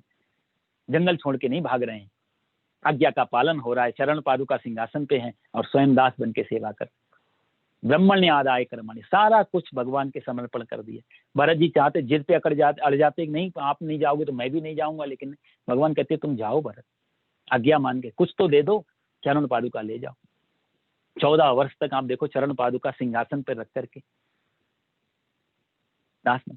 तो कहने का मतलब यह है कि जग छोड़ने की बात तो कभी हमारे धर्म ने नहीं की, किसी भी चीज को छोड़ने की बात नहीं। और गीता की तो बहुत बड़ा ही आग्रह रहा कि किसी भी छोड़ने की नहीं, बस अपनी मनोवृत्ति बदल जाए, दृष्टि बदल जाए, दृश्य नहीं बदले, दृष्टि बदले बस।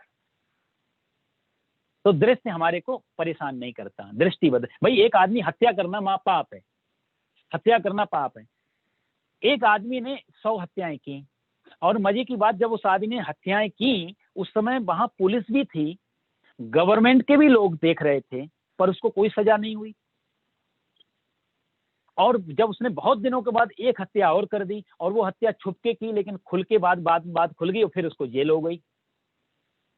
ये कैसे हुआ? एक जगह 100 हत्याएं करने के बाद भी उसको कोई परेशानी नहीं, कोई जेल नहीं। गवर्नमेंट के आदमियों ने भी देखा, पुलिस वालों ने भी देखा, सब लोगों ने देखा, फिर भी उसको दोषी नहीं ठहराया। और एक जगह उसे उसने दूसरी हत्या एक कर दी तो वहां पर उसको दोषी ठहरा के जेल में डाल दिया। कारण क्या था? वो आदमी जल्लाद है, और वो जल्लाद करके गवर्नमेंट के सुप्रीम कोर्ट से परमिशन लेकर के 100 हत्याएं भी कर देता है तो उसको दोष नहीं लगता। वहां पुलिस भी खड़ी होती है, जज भी खड़ा होता है, गवर्नमेंट के लोग भी होते हैं, लेकिन वो क्या कर रहे हैं कि आपने आज्ञा की है, मुझे हत्या करनी पड़ेगी। वो हत्या पाप में नहीं जाएगी, लेकिन जब उसने अपने फायदे के लिए, अपने लालच के लिए, अपने अपने उसके लिए फिर पड़ोसी को मार दिया ये सोच के कि मैंने 100 कर दी तो कुछ फर्क नहीं पड़ा, एक को और मार दो, तो उसको जेल हो सकती है सर।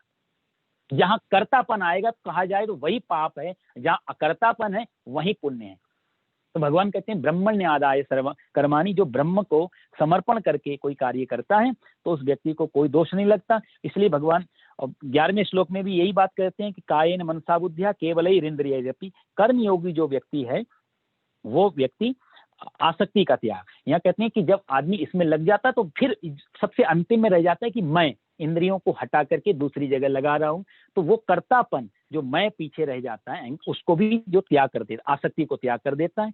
ममता रहित केवल इंद्रिय कायेन मनसा, इंद्रियां शरीर मन बुद्धि अंतःकरण की शुद्धि के लिए कार्य करते हैं। ये छोटी सी समझने की बात है। भगवान ने जो अंतिम में ये बात कही है, आत्म शुद्ध है, अपनी आत्मा की शुद्धि के लिए करते हैं। अब ऐसा क्या है, क्यों करते हैं? अभी ज्ञानी को कर्म करने की क्या जरूरत है? उसके लिए भगवान ये कहना चाहते हैं कि ज्ञानी जो हुआ है वो कभी ना कभी अज्ञानी रहा होगा, तभी तो इसमें जन्म लिया उसने। यदि ज्ञान पूरा हो जाता तो जन्म खत्म। संसार में आने का कारण यही रहता है कि कोई ना कोई कर्म का बंधन रह गया है, तभी तो जन्म लेना पड़ रहा है उस कर्म को भोगने के लिए। तो ज्ञानी उसी कर्म को शुद्ध करने के लिए यहाँ कर्म करता दिखाई देता है, अपितु वो कर्म करता नहीं है।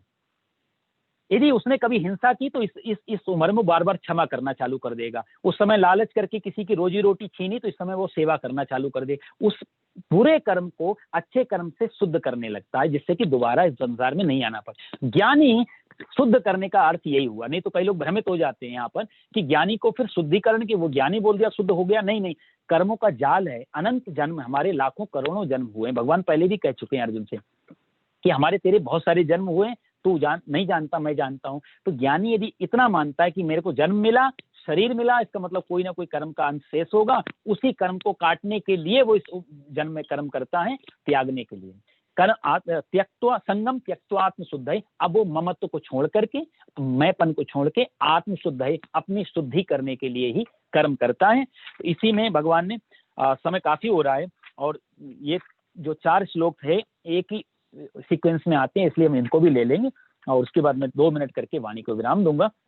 12वां श्लोक भगवान कहते हैं, युक्तः कर्म फलम त्यक्त्वा शांति मापनोति नैष्टिकीम, अयुक्तः कर्म कारेण फले सक्तो निबध्यते।